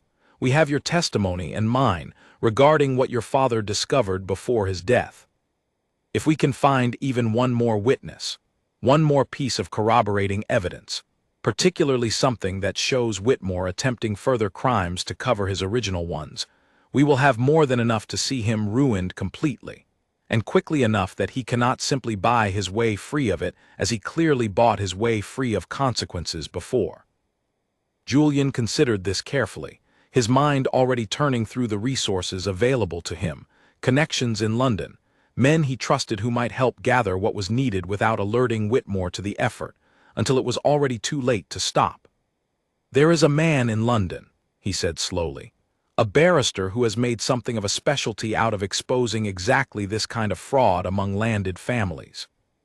If we can reach him quickly, with the evidence Combe already holds, he may know precisely how to build the case swiftly enough to outpace whatever Whitmore attempts next." "Then that is where we begin," Alara said, and though her voice still carried the tremor of tonight's terror, there was steel beneath it now as well, the quiet determination of a woman who had decided, fully and finally, that she would not simply wait to become a victim a second time. "Whatever it costs, I want this finished. I want my father's name restored, and I want the truth known, whatever danger it brings before it is done." Combe looked at her with something close to awe, watching the transformation that had taken place in her over these past difficult days. From the quiet, overlooked woman at the garden party into someone who now spoke with the clear, unshaking authority of a person who understood exactly what she was fighting for and why it mattered.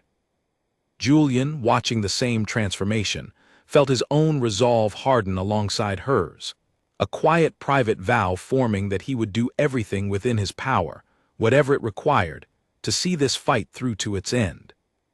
They talked long into the night, planning the letter that would go to London by the fastest rider Julian could arrange, discussing what further proof might be gathered, and how best to protect Alara in the days it would take for any of it to bear fruit.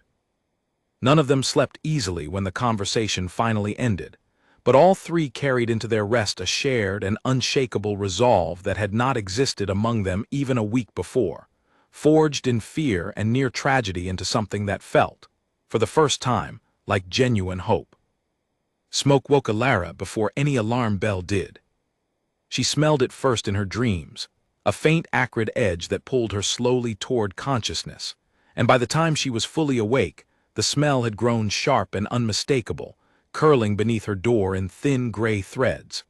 She was out of bed and pulling it open before her mind had fully caught up with her body, and the sight that met her in the corridor stole the breath from her lungs entirely. Flame licked along the base of the curtains at the far end of the hall, spreading with terrifying speed across dry fabric that had likely stood untouched by servants' hands in years. Smoke billowed thick along the ceiling, and somewhere below she could hear shouting, the frantic sound of a household waking all at once to disaster. "Ilara!" Combs' voice cut through the chaos, and a moment later he appeared through the smoke, coughing, his eyes finding her with a relief so intense it was almost violent. He crossed the distance between them in seconds, pulling her against him briefly before turning to guide her firmly toward the servants' stairs at the opposite end of the hall, away from the spreading flame. "This was no accident," he said, half shouting over the growing roar of the fire. "The curtains do not catch like that on their own, not so quickly, not in 3 places at once." They descended together, Combe keeping himself between Ilara and the worst of the smoke, and emerged into the main hall to find Julian already directing a chain of servants passing water buckets from the kitchen, his face streaked with soot, his voice hoarse from shouting orders. "The east wing is lost," he called to Combe as they approached. "We are containing it there, keeping it from spreading further into the main house, but it will take everything we have." "This was Whitmore," Combe said grimly. "He has moved from quiet threats to open attack. If the fire was meant to draw everyone's attention toward the house, toward saving it, then it may also have been meant to create exactly the kind of confusion in which someone could slip in unnoticed." The same fear crossed both men's faces at once, and they turned together toward Ilara, who stood pale and trembling amid the chaos, smoke still curling around her in the flickering orange light. "Stay close," Julian said urgently. "Both of you together, and do not separate for any reason until this fire is fully contained, and we understand exactly what has happened here tonight." They worked through the remainder of the night alongside the household staff, passing buckets, beating back flame where it threatened to spread beyond the east wing, and by the time the fire finally guttered into smoking ruin sometime near dawn, exhaustion had settled over everyone like a physical weight. The east wing was gutted entirely, several rooms reduced to blackened timber and ash, but the main house had held, and more importantly, everyone within it had survived. It was only as the gray light of early morning revealed the full scope of the damage that Talbot came running from the stables, his face white with a fear that had nothing to do with the fire behind him. "Your Grace," he gasped, "the north pasture. 2 of the horses are gone, and I found this near the broken gate." He held out a folded piece of paper, and Julian took it with hands still black with soot, unfolding it slowly. The message inside was short, written in a hand that was careful and deliberate, entirely lacking in the panic or haste one might expect from a man who had just set fire to an occupied house. "You have proof that does not belong to you. Return it, along with the girl, to the crossroads at Millbrook by sundown tomorrow, or the next fire will not be so easily contained." Ilara read the note over Julian's shoulder, her hands trembling, though whether from exhaustion or fear or the cold fury slowly building beneath both, she could not entirely say. "He wants me to simply hand myself over," she said quietly, "as though I were property to be traded." "He will not have you," Combe said, his voice low and hard, all the exhausted gentleness of moments before gone entirely, replaced by something colder and more determined. "Whatever else happens, he will not have you." "We cannot simply refuse and do nothing," Julian said, though his jaw was tight with the same fury Combe carried. "He has already shown tonight that he is willing to burn my house down around us to make his point. If we ignore this demand entirely, what will he attempt next? I have children in this household among the staff. I have people I am responsible for protecting, beyond simply the 3 of us standing in this hall." The weight of that responsibility settled over all of them, and for a long moment none of them spoke, exhaustion and fear, and the smell of smoke still hanging heavy in the air around them. "Then we do not refuse entirely," Combe said finally, his mind already working through the shape of a plan. "But neither do we simply comply. We go to the crossroads, yes, but not as he expects. Not with the proof in hand, ready to surrender it, and not with Ilara walking willingly into whatever trap he has prepared." "What do you propose?" Julian asked. "A trade of a different kind," Combe said. We let him believe we intend to meet his terms, buying ourselves time and drawing him out into the open, away from whatever fortified position he has arranged on his own land. But we go prepared, with men positioned nearby, ready to move the moment he shows himself and reveals, openly, his intent to take Alara by force. If we can catch him in the act with witnesses present, we no longer need to wait weeks for a barrister in London to build a slow case. We can see him arrested immediately, on the spot, for attempted kidnapping alone, and let the older crimes follow afterward once the courts have him properly in hand. Julian considered this carefully, weighing the risk against the alternative of simply waiting for Whitmore to escalate further, perhaps toward violence that would be far harder to contain than a house fire, however devastating. "It is dangerous," he said finally. "If anything goes wrong, if he brings more men than we anticipate or acts more ruthlessly than we expect, the consequences could be severe." "The consequences of doing nothing may be worse," Alara said quietly, and both men turned to her with matching expressions of concern. "I am not willing to hide forever, waiting for him to find another way to hurt the people around me. If going to that crossroads gives us the chance to end this, truly end it, then I would rather take that risk than continue living each day wondering when the next fire will come, or the next hand will close over my mouth in the dark." Her voice did not shake as she said it, and something in her steady resolve seemed to settle the matter more completely than any argument either man might have made. Julian nodded slowly, and Combe, watching her with an expression that held both fear for her safety and deep, aching pride in her courage, began at once to lay out the details of the plan that would take them, the following evening, to the crossroads at Millbrook, and toward the confrontation that had been building since the moment Alara Hartley first stepped down from a carriage at Ashworth Manor. The day that followed passed intense preparation. Julian recruited every trustworthy man he could find on short notice, former soldiers from the village, loyal tenants who owed him favors, positioning them carefully in the woods surrounding the crossroads under cover of darkness the night before, so that no scout of Whitmore's watching the roads that day would notice anything unusual. Combe spent the hours reviewing every detail of the plan with a soldier's meticulous care, refusing to leave any element to chance, though his eyes returned again and again to Alara throughout the day, watching her with a mixture of fierce protectiveness and something softer that neither of them had yet found the words to name. It was in a quiet moment that afternoon, while Julian was occupied elsewhere finalizing arrangements with his recruited men, that Combe finally found himself alone with her in the small garden behind the house, the scent of smoke still faintly clinging to the air despite the day's efforts to clear it. "I need you to understand something," he said quietly, "before tomorrow comes. Whatever happens at that crossroads, whatever risk we take, I made a promise to your father that I intend to keep with everything I have, for as long as I draw breath.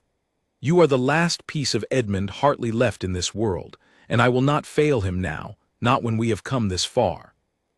Alara looked up at him, her eyes bright with an emotion that was not romantic longing but something steadier, and in its own way just as deep, the gratitude and trust of a daughter toward the man who had carried her father's final wish across a year of quiet sacrifice. "You have already given me more than I ever expected to have again," she said softly. "A piece of my father kept alive in your loyalty. Whatever tomorrow brings, I want you to know that I do not think of you as a servant, or even simply as a guard. I think of you as the closest thing to family I have left, and I am grateful beyond words for everything you have given up to keep that promise." Comb's throat tightened at her words, and he nodded, unable to speak for a moment past the weight of feeling that rose in him, not the ache of unspoken love but something quieter and no less powerful, the fierce, protective devotion of a man who had watched over a child he once knew grow into a woman worthy of everything her father had hoped for her. "Your father would be proud," he said finally, his voice rough. "Prouder than you know."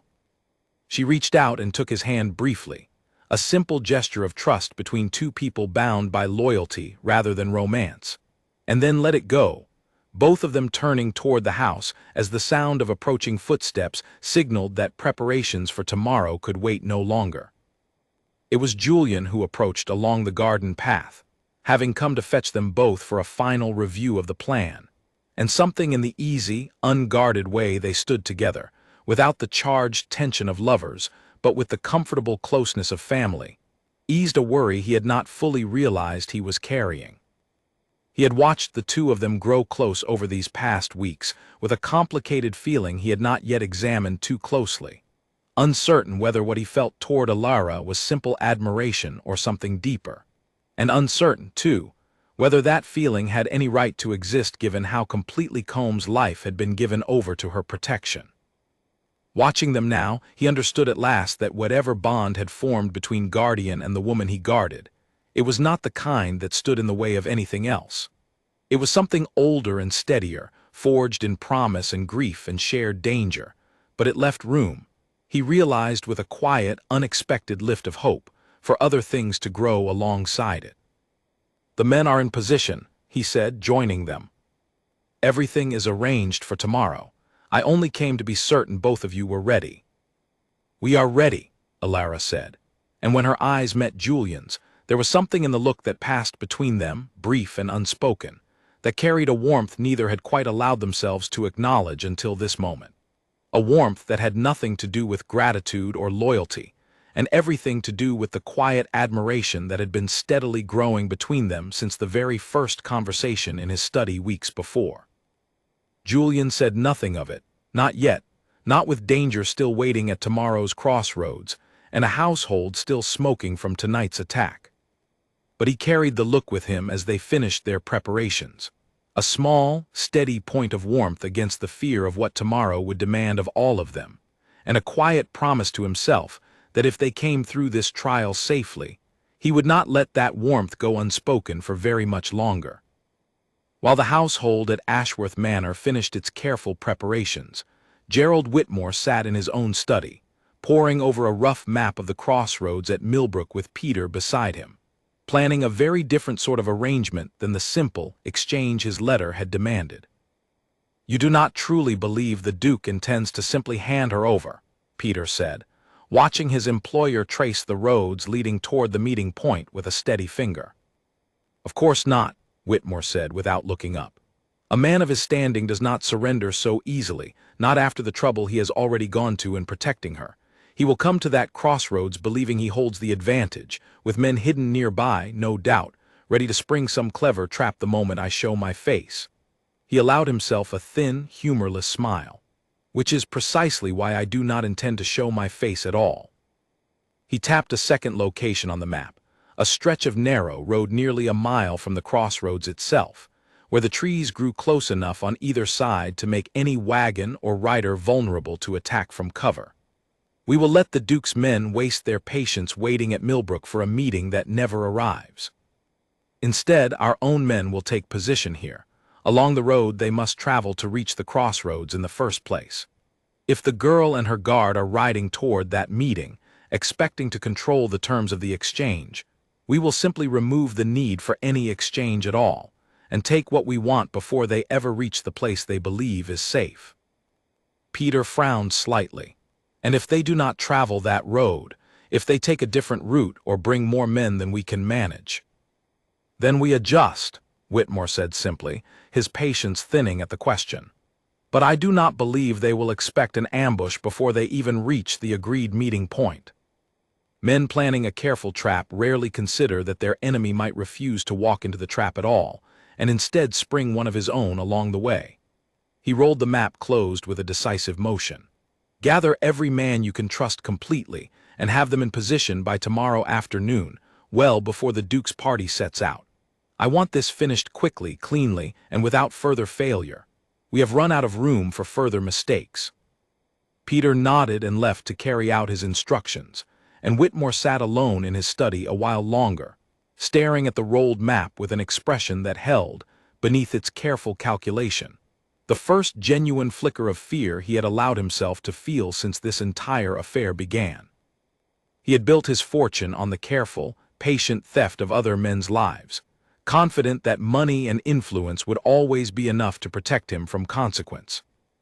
But a Duke with resources of his own, a guard with a soldier's skill, and a woman who had refused, against every expectation, to simply disappear quietly into grief and poverty, had proven far more dangerous an obstacle than he had ever anticipated. And some quiet, unwelcome part of him had begun to wonder, for the first time in 2 years, whether his careful theft might finally be catching up to him after all. The road to Millbrook narrowed sharply where it cut through a stretch of dense woodland, and it was there, exactly as Whitmore had planned, that the trap sprang shut around them. Alara rode between Julian and Combe, the small party moving at a careful, watchful pace, when the first shot cracked through the still afternoon air, splintering bark from a tree just above Julian's head. Chaos erupted immediately, horses rearing in fright as 3 more riders broke from the tree line on either side of the road, weapons already drawn. "Ambush!" Combe shouted, already moving, his horse wheeling to place himself between the attackers and Alara in a single practiced motion. "Julian, get her clear." Julian did not hesitate. He seized the reins of Alara's horse and drove both animals hard off the road, crashing through low brush toward whatever cover the deeper woods might offer, while behind them the sound of Comb's pistol firing rang out sharp and immediate, buying precious seconds against the men closing in. The men Julian had positioned near the crossroads, hearing the gunfire from a distance greater than any of them had anticipated, began racing toward the sound, but the woods swallowed distance in a way the open crossroads never would have, and Alara understood with sick clarity that they might reach them too late. "Keep low," Julian said grimly, pulling his own pistol free as he guided their horses through a tangle of undergrowth, searching desperately for any position that offered real cover rather than simply delay. Behind them, the sounds of struggle continued, Comb's voice shouting commands and curses in equal measure, the clash of a blade meeting a blade, the sharp crack of a second pistol shot. They found a shallow depression behind a fallen tree, and Julian pulled Alara down behind it just as one of Whitmore's men crashed through the brush after them, his own pistol already raised. Julian fired first, a shot that struck the man's shoulder and sent him stumbling back with a cry of pain, his weapon falling uselessly into the leaves, and for one brief, breathless moment, silence settled over their small piece of the woods. "Are you hurt?" Julian demanded, checking her over with the same frantic urgency Combe had shown after the near fall from her horse weeks before. "No," Alara said, though her whole body trembled with the aftershock of fear. "But Combe, he is still out there, still fighting." The words had barely left her mouth when a second man appeared through the trees, moving with grim purpose directly toward them, and Julian rose to meet him, exchanging fire in a brief, brutal exchange that ended with the attacker crumpling into the underbrush, struck cleanly through the chest, and Julian himself staggering back with a fresh, spreading stain of red across his upper arm, where the man's own shot had found its mark before he fell. "Julian," Alara caught him before he could fall fully, easing him down against the fallen tree, her hands already pressing hard against the wound in a desperate attempt to slow the bleeding, years of half-remembered lessons from her mother about tending injuries coming back to her in a rush of necessity. "Stay still, stay with me, it is not so deep. I do not think it struck anything vital." "I am well enough," Julian said through gritted teeth, though his face had gone pale with pain and blood loss. "Alara, listen to me. If more of them come, you must run. Do not stay for my sake. Find Combe, find the men from the crossroads, but do not stay here." "I will not leave you," she said fiercely, tearing a strip from her own skirt to bind the wound as tightly as she could manage with shaking hands. "I have already lost my father to this man's cruelty. I will not lose you as well, not while I have any strength left to prevent it." The words carried a weight neither of them had time to fully examine in the moment, though both felt the truth in them settle deep, even amid the chaos and fear surrounding them. The sound of approaching hooves, several sets at once, sent a fresh spike of terror through Alara's chest, until she recognized, with a rush of overwhelming relief, the familiar shapes of Julian's own recruited men breaking through the tree line, weapons ready, having finally closed the distance from the crossroads. Behind them, unsteady but upright, came Combe, blood streaked across one side of his face from a cut above his brow, but alive, moving, his eyes finding Alara immediately across the small clearing. "Alara!" He was at her side in seconds, dropping to his knees beside her and Julian both, his hands moving over her with frantic urgency before turning his attention to the wound she was still working to bind. "How badly is he hurt?" "The bullet passed through, I believe," Alara said, her voice steadier now with Combs' presence beside her, though her hands had not stopped shaking entirely. "He needs a proper surgeon quickly, but he should survive if we can get him back to the house without further delay." "Then let us not waste another moment," Combs said, already helping to lift Julian carefully, calling out instructions to the arriving men to secure the area and gather their fallen. Two of Whitmore's attackers lay dead or badly wounded among the trees, and a third, the one Julian had struck in the shoulder, was captured alive, bound and forced onto a horse to be brought back for questioning alongside the household staff.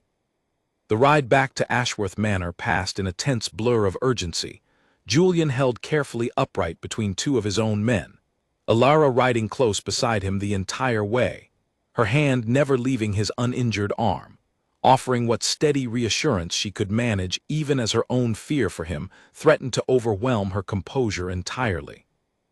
The estate's physician was summoned immediately upon their arrival, and the household, already shaken from the previous night's fire, fell into a new and different kind of tension as word spread of the Duke's injury.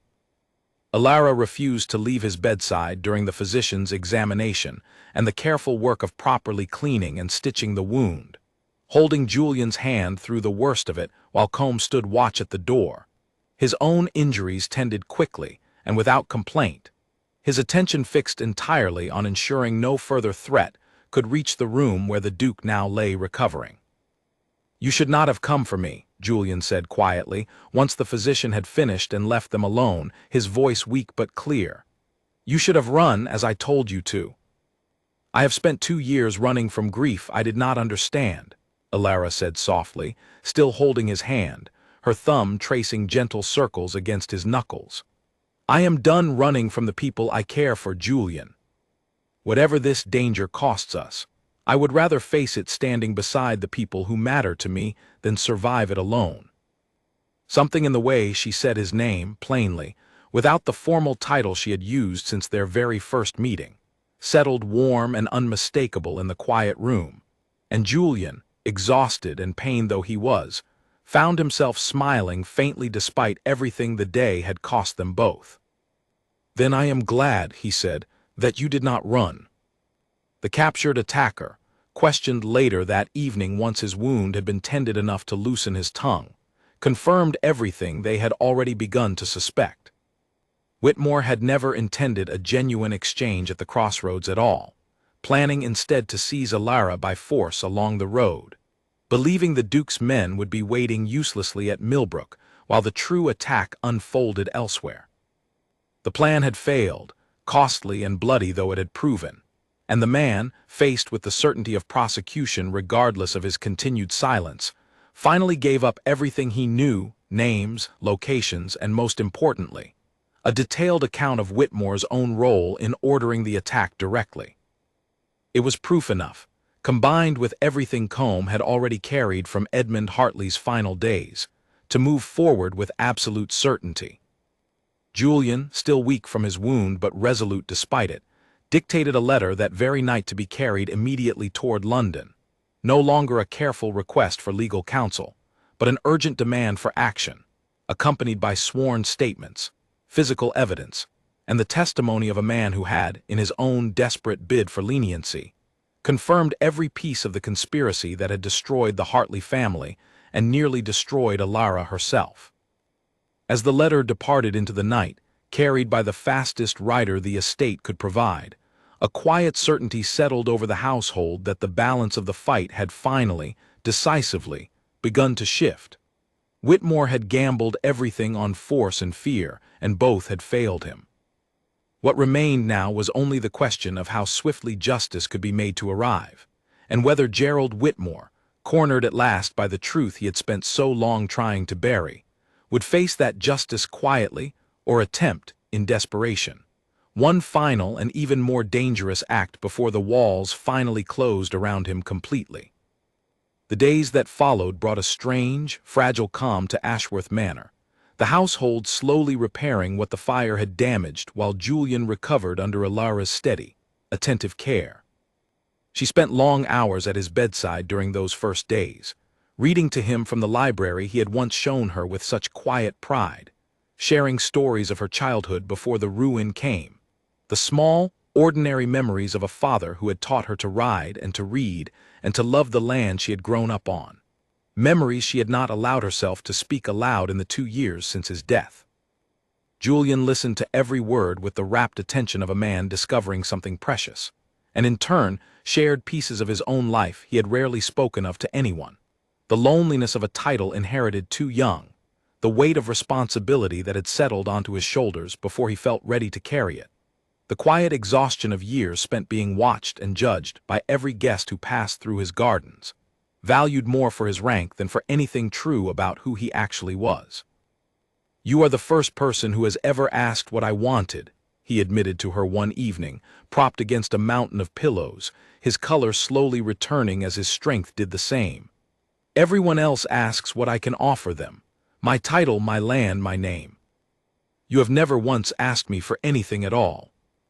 "I did not come here seeking anything from you," Alara said softly, "beyond the shelter you offered out of simple kindness. I never expected to find more than that.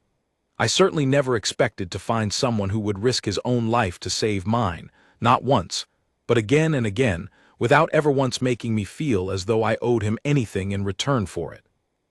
"You owe me nothing," Julian said firmly. "Whatever I have done because I wished to, because somewhere in these past weeks, your safety became something I could not imagine failing to protect, not out of duty, but because the thought of losing you had become unbearable to me long before I fully understood why." Alara's breath caught softly at the plain honesty in his words, and though neither of them spoke further of what lay between them, both understood, in the quiet warmth of that shared moment, that something had taken root that would not easily be uprooted again, whatever challenges still lay ahead in reclaiming her name and seeing justice finally done. Combe, watching this quiet courtship unfold from a respectful distance, felt a contentment he had not expected to find so quickly, the last worry he carried, that Alara might spend her life alone and unloved despite everything he had sacrificed to keep her safe, easing steadily with every day that passed between her and the Duke. He had kept his promise to Edmund Hartley faithfully, through danger and fire and bloodshed, and watching her finally find, amid all of it, a genuine chance at happiness felt like the truest fulfillment of everything he had sworn to protect. But the calm of those recovering days would not last forever. Word arrived a week later that the barrister in London had reviewed every piece of evidence sent to him, the forged documents, the sworn testimony of the captured attacker, the accounts of arson and attempted kidnapping now added atop years of careful financial fraud, and had already begun the process of securing warrants for Gerald Whitmore's arrest. The wheels of justice, slow as they often were, had finally begun to turn with an unstoppable momentum, and Whitmore, informed by his own remaining sources of the warrants being prepared against him, understood at last that his careful, patient theft of 2 years past was about to collapse entirely around him. He would not, however, go quietly. Whatever calculation had guided his actions until now gave way, in those final desperate days, to something far more reckless, a man cornered and unwilling to accept the ruin closing in around him without one final, dangerous attempt to change his fate. The pounding of hooves against the drive at midnight was the first warning anyone at Ashworth Manor received that Gerald Whitmore had chosen desperation over surrender. Combe was awake instantly, years of trained instinct pulling him from sleep before conscious thought had even fully formed, and he was already moving through the darkened halls toward Julian's chambers when the first shout rang out from the grounds below, followed swiftly by the crack of gunfire and the shattering of glass somewhere near the front of the house. Julian, still weak from his earlier wound but refusing to remain idle while danger closed in around his own household, was struggling into his coat when Combe burst through his door. "He has come himself," Combe said grimly. "I saw him from the window, leading a dozen men or more, riding hard for the front of the house." "Alara," Julian said immediately, his own injury forgotten in the sudden spike of fear for her safety. "I am already going to her," Combs said, and was gone before Julian could say anything further, moving through the smoke-scarred corridors of the house with a speed that outpaced the pain of his own healing injuries from the ambush days before. He reached Alara's room to find her already awake, pale but composed, pulling a shawl around her shoulders with hands that trembled only slightly. "I heard the shots," she said. "Is it him?" "It is," Combs confirmed. "He has brought men, more than we anticipated. We need to move you somewhere secure immediately." They made their way through the house together, avoiding the main hall where the sounds of fighting had already begun. Julian's remaining guards engaging Whitmore's men in the darkness of the front lawn, muzzle flashes lighting the night in sharp, sudden bursts. Combs guided Alara toward the study, the sturdiest room in the house with a heavy oak door that could be barred from within. And it was there, halfway across the hall, that Gerald Whitmore himself finally appeared, having slipped past the chaos at the front entrance with a small, determined group of his most loyal men. "There you are," Whitmore said, his voice carrying a cold, controlled fury that had abandoned all pretense of civility. "I had hoped this could be resolved with less bloodshed, but you have made that impossible, all of you, refusing again and again to simply accept what should have been a simple, quiet transaction. There was never going to be anything simple about handing over an innocent woman to a man who has already tried to kill her twice," Combs said, positioning himself deliberately between Whitmore and Alara, his hand steady on the pistol he had carried since the moment he heard the first shot ring out. "You should have run the moment your man failed at that ambush. Instead, you have come here yourself, which tells me you have finally run out of options that do not require you to face the consequences of your own crimes directly." Whitmore's expression flickered with something close to desperation beneath the cold anger. "The warrants are already being prepared. I know this. I have known it for days. So you see, gentlemen, I have very little left to lose by finishing this myself tonight, one way or another." He raised the pistol in his own hand, and for one suspended, terrible moment, the narrow hall seemed to hold its breath entirely, Combs' own weapon rising to match the threat, Alara frozen behind him, her heart pounding so loudly she was certain everyone in the hall could hear it. It was Julian's voice, sharp and commanding, that broke the silence, as he appeared at the far end of the corridor with two of his own men flanking him, weapons already trained on Whitmore, and the men who had followed him this deep into the house.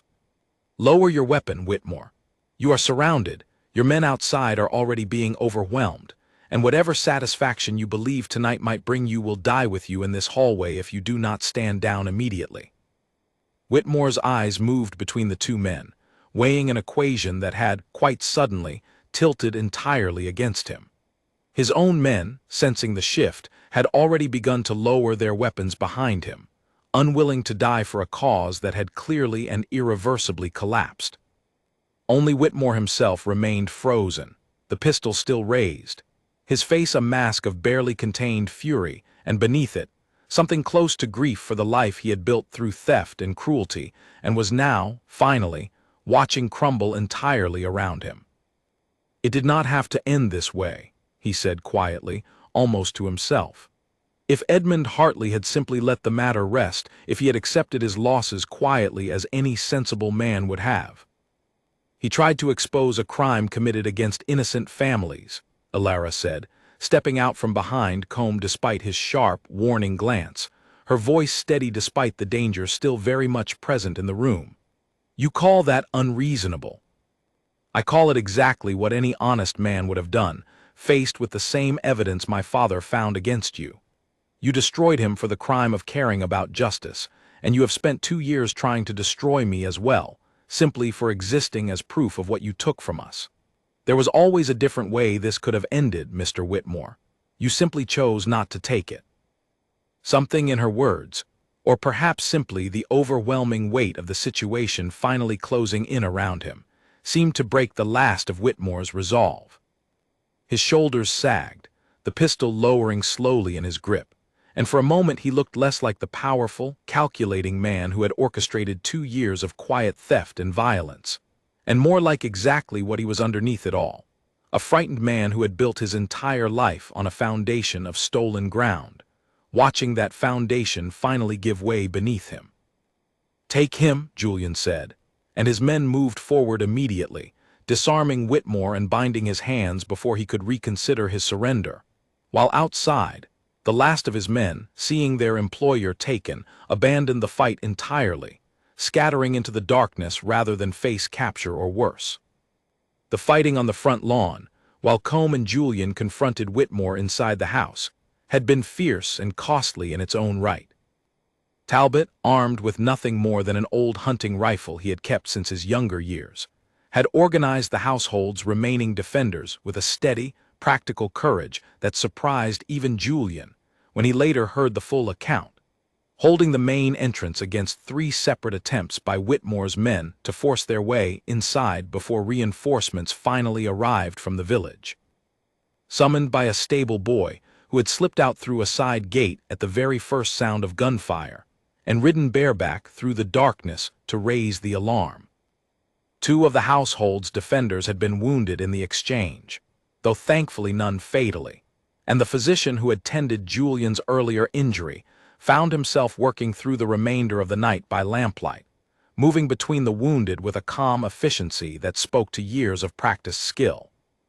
By the time the sun finally rose over the battered grounds of Ashworth Manor, the fighting had ended entirely, Whitmore's remaining men either captured or scattered into the countryside, never to trouble the estate again.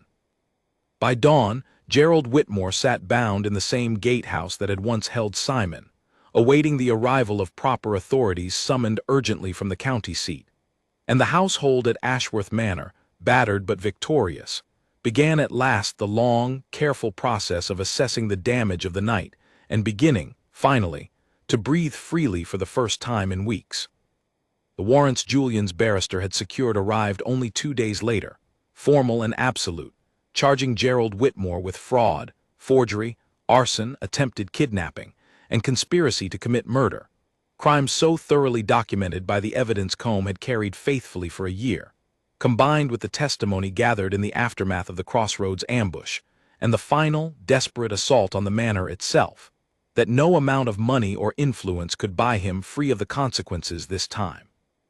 He was taken away in chains within the week, his stolen lands and properties ordered returned to their rightful owners, the Hartley estate chief among them, restored formally and completely to Alara as her father's sole surviving heir. The news of her restored fortune spread quickly through the county, and with it, an equally swift and remarkable shift in how the very same ladies who had once ignored her so completely now scrambled to claim her acquaintance, their memories of past cruelty conveniently forgotten in the face of her newly recovered wealth and status.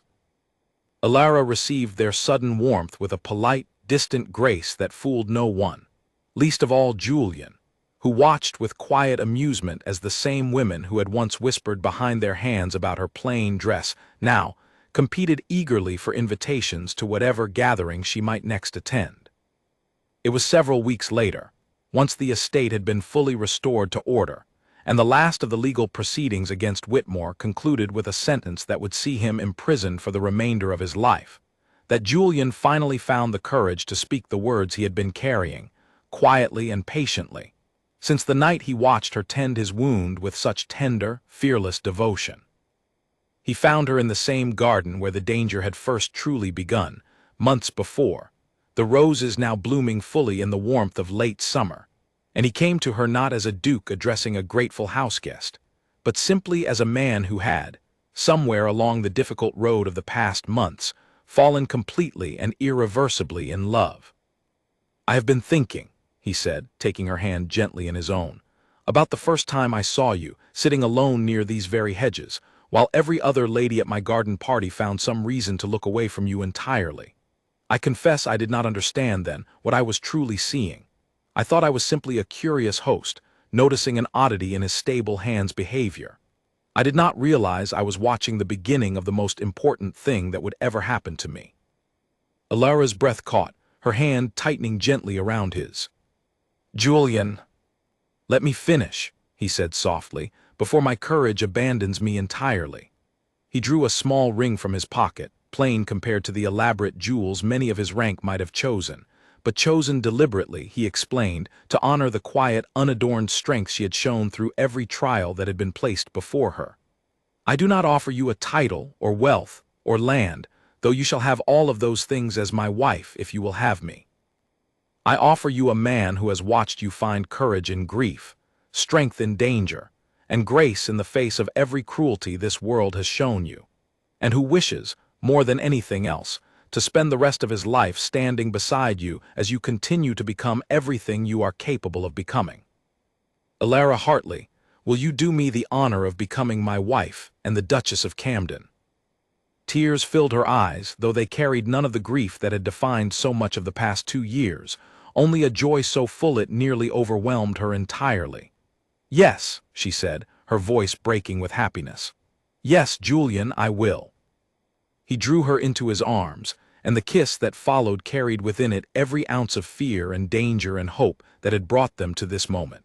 A promise made not out of duty or obligation, but out of a love that had grown slowly and honestly through the hardest trial either of them had ever faced. Combe watched from a respectful distance near the stable fence, the same spot where his silent vigilance had first caught Julian's curious attention months before, and felt a deep, quiet satisfaction settle over him at the sight of the two people he had come to love, each in their own way, finding their happiness at last. His promise to Edmund Hartley had been kept in full, not simply through survival, but through witnessing the daughter of the man he had served find a life far richer and safer than anything Whitmore's cruelty had ever tried to take from her. The wedding, held at Ashworth Manor before the year's end, drew every family of standing in the county, the same ladies who had once ignored Alara at that first garden party now watching, with expressions caught somewhere between admiration and quiet envy, as she walked down the aisle toward the Duke who had once simply been her host, and had become, through danger and loyalty and finally unmistakable love, her husband.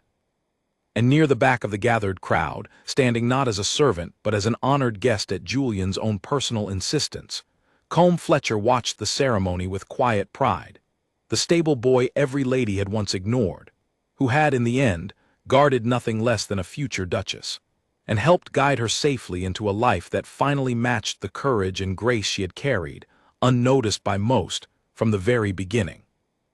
Julian had offered him, in the weeks following Whitmore's arrest, a position of genuine standing within the household, steward of the estate's growing lands, a role that would have secured him comfort and respect for the rest of his working life. Combe had accepted gratefully, though what moved him most was not the security of the position itself, but the quiet trust Julian placed in him by offering it, trust earned through danger shared and a promise kept in full. He took to the work with the same steady dedication he had once given to guarding a grieving young woman across a year of careful, hidden vigilance.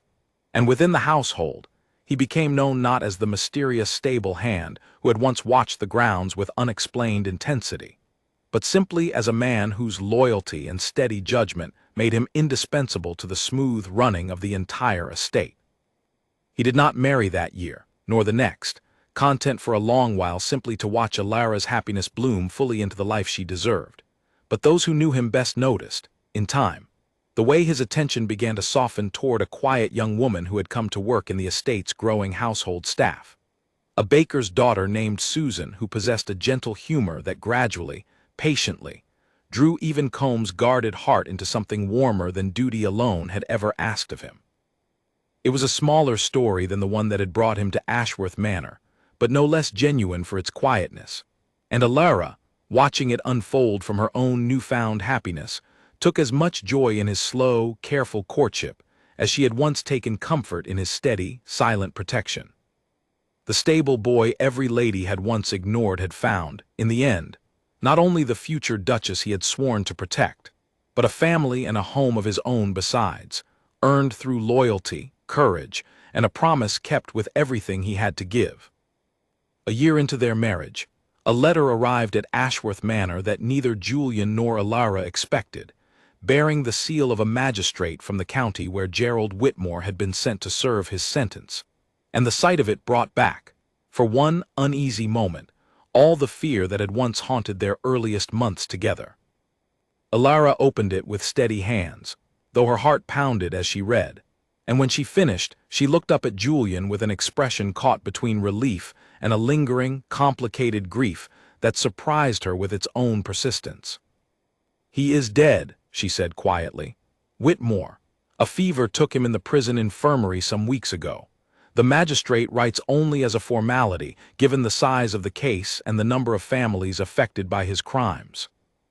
Julian crossed the room and took her hand gently. "How do you feel hearing it?" She considered the question honestly before answering. "I expected to feel triumphant. I have imagined this moment in quiet, dark hours, more times than I care to admit, imagining some measure of satisfaction in knowing he would finally pay in full for everything he took from my father, from me, from every family whose land he stole through lies and forged papers." She folded the letter slowly. "Instead, I feel only tired of carrying anger that has already cost me 2 years of my life once. I think, perhaps, I am simply ready to let it rest now, and to let him be, at last, nothing more than a closed chapter rather than a shadow I still carry." "That sounds like wisdom, not weakness," Julian said softly, drawing her into a gentle embrace. "You have spent so long fighting for justice, for the truth, for your own safety. Perhaps it is finally time to simply live, without needing to fight for any of it any longer." She rested her head against his chest, feeling, for the first time in longer than she could easily remember, a peace that ran all the way down to her bones, no longer waiting for danger to arrive at the next turn, no longer measuring each quiet morning against the fear that it might not last. Their life together in the seasons that followed settled into the kind of steady happiness neither had truly believed possible during those frightened, danger-filled weeks when their story had first begun. Julian proved, as Alara had suspected from their earliest conversations in his study, to be a thoughtful and attentive partner, genuinely interested in her opinions on managing the estate's growing lands, encouraging her rather than discouraging her when she expressed interest in matters that many husbands of his standing would have considered entirely outside a wife's proper concern. She took an active hand in restoring not only her own father's former estate, now returned fully to her name and managed carefully alongside Ashworth's own lands, but also in supporting the other families Whitmore had wronged, using her renewed fortune and her husband's influence to help see several of them properly compensated for losses that had gone unaddressed for years before her own case finally brought the full scope of his crimes to light. Lady Margaret Voss, of all people, became an unlikely and occasionally amusing fixture at Ashworth gatherings in the years that followed, her earlier cruelty apparently forgotten entirely in her own mind, though Alara never quite forgot it, even as she extended the same measured, polite grace to Margaret that she extended to everyone else who now sought her favor. She found, somewhat to her own surprise, that she held no lasting bitterness toward the woman, only a quiet, private amusement at how easily some people's memories bent to serve whatever advantage the present moment offered them. Combs' own courtship with Susan, the baker's daughter, progressed slowly but steadily through that first year of Julian and Alara's marriage, marked by small kindnesses and careful, patient attention rather than any dramatic declaration. And it was Alara herself, delighted beyond measure at the prospect, who helped arrange the small, warm wedding that followed the autumn after her own, held not in the grand hall where her own vows had been spoken, but in the simple stone chapel in the village. Surrounded by people who had come to know and respect Combe not as a mysterious guard from a dangerous past, but simply as a good and steady man who had earned, through years of quiet loyalty, every measure of happiness now finally coming to him. Julian stood as Combs' own witness at that wedding, a role he accepted with a depth of feeling that surprised even him, remembering clearly the tense afternoon in his study when a stable hand's careful, guarded confession had first set in motion everything that followed. The danger and the fear, yes, but also, in the end, the greatest happiness of Julian's own life.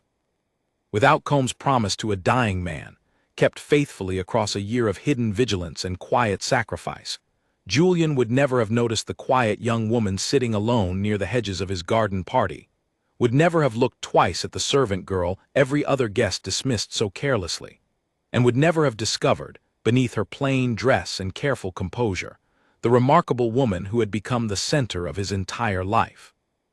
2 years after their wedding, Alara gave birth to their first child, a daughter, born on a bright spring morning with her mother's steady dark eyes, and, as Julian liked to say with quiet, teasing affection, her father's stubborn determination already evident in the strength of her cries. They named her Rose, in honor of the garden where Julian had first proposed, and in honor, too, of the quiet resilience that had carried Alara through the darkest chapter of her life, and into the bright, settled happiness that followed it.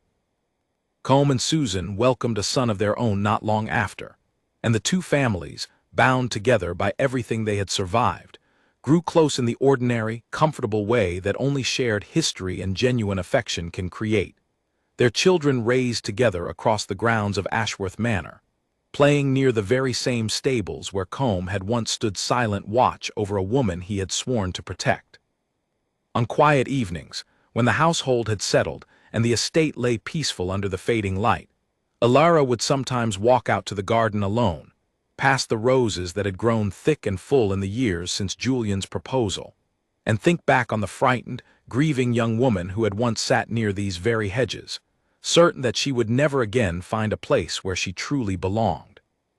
She thought of her father, and the promise he had made a loyal soldier keep, a promise that had cost Combe a year of his own life and had, in the end, given her back everything Whitmore had tried to take, not only her fortune and her name, but a family, a home, and a love she had never dared to hope for during those long, lonely months of grief. She did not carry anger toward the past any longer, only gratitude, deep and quiet, for every difficult step that had led her, finally, to this life. The stable boy every lady had once ignored had kept his promise in full, and in doing so, had guarded not only a frightened young woman's life, but the beginning of everything good that followed it, a truth that Ashworth Manor itself seemed to hold within its walls, in every quiet corner where danger had once lurked and love had, in the end, quietly and completely won out instead. There was one final piece of the past that Alara chose, deliberately, to honor rather than leave buried. On the 5th anniversary of her father's death, she and Julian traveled together to the small churchyard where Edmund Hartley had been laid to rest, a modest grave that had gone largely untended during the years of poverty and fear that followed his passing. Alara knelt beside the headstone with a bouquet of roses cut fresh from the very garden where Julian had proposed, and spoke quietly to her father for the first time in years, without the weight of unanswered questions pressing against every word. "I know the truth now," she said softly, Julian standing a respectful distance behind her, allowing her the privacy of the moment. "I know what you sacrificed to keep me safe, and I know the price you paid for trying to do what was right. I want you to know that it mattered. Everything you did mattered, and the man you sent to protect me kept his promise completely, all the way to the end. I am safe, Father, I am loved, and I have finally stopped being afraid." She left the roses at the base of the headstone, and when she rose, Julian was there immediately, drawing her into a steady embrace that asked for nothing beyond simply being present in her grief and her healing both. They commissioned, before leaving, a new headstone to replace the modest marker that had stood there through years of neglect, one that properly honored the name Edmund Hartley had carried before Whitmore's greed had tried to erase it entirely, restored now in full alongside everything else that had once been stolen from him. Talbot, the old head groom who had organized the household's defense on the night of Whitmore's final desperate assault, was given a formal commendation by Julian himself, along with a comfortable pension that allowed him, in his later years, to step back from the heaviest of his duties while remaining, at his own insistence, a fixture of the Ashworth stables until the day he finally chose to retire fully, still visiting most mornings out of habit long after his working days had ended. Unable to fully let go of the place he had served so faithfully for the better part of his life. Susan, Combe's wife, became close friends with Alara in the years that followed, the two women often found together in the estate's gardens or kitchens, laughing over small domestic matters that would have seemed impossibly ordinary and impossibly precious during the frightened months when survival, not friendship, had been the only thing either of them could afford to think about. It was Susan, in fact, who first noticed and gently teased Alara about the particular softness in her expression whenever she watched Julian at work among his tenants, a softness that had only grown deeper and more settled with every passing year of their marriage. The garden party tradition that Julian had kept out of habit before Alara's arrival became, in time, something entirely different under her quiet influence. No longer a stiff, formal gathering where guests were measured by their dress and their bloodline, but a warmer occasion where kindness, rather than status, determined who felt welcome among the roses and the lemonade tables. Alara made certain, every year without fail, that no quiet guest ever sat alone and unnoticed near the hedges the way she once had, seeking out anyone who seemed overlooked and drawing them gently into conversation, remembering with clear, unforgotten precision exactly how it had felt to be dismissed so easily by people who never bothered to see past a plain dress to the person wearing it. The story that began with a single overlooked woman, dismissed at a garden party by ladies who never thought to look twice at her, had become, in time, a story told and retold throughout the county, not as a tale of tragedy, but as proof that true worth is rarely found in silk dresses or careless charm, but in quiet strength, steady loyalty, and the patient courage to keep every promise made, no matter what it costs along the way.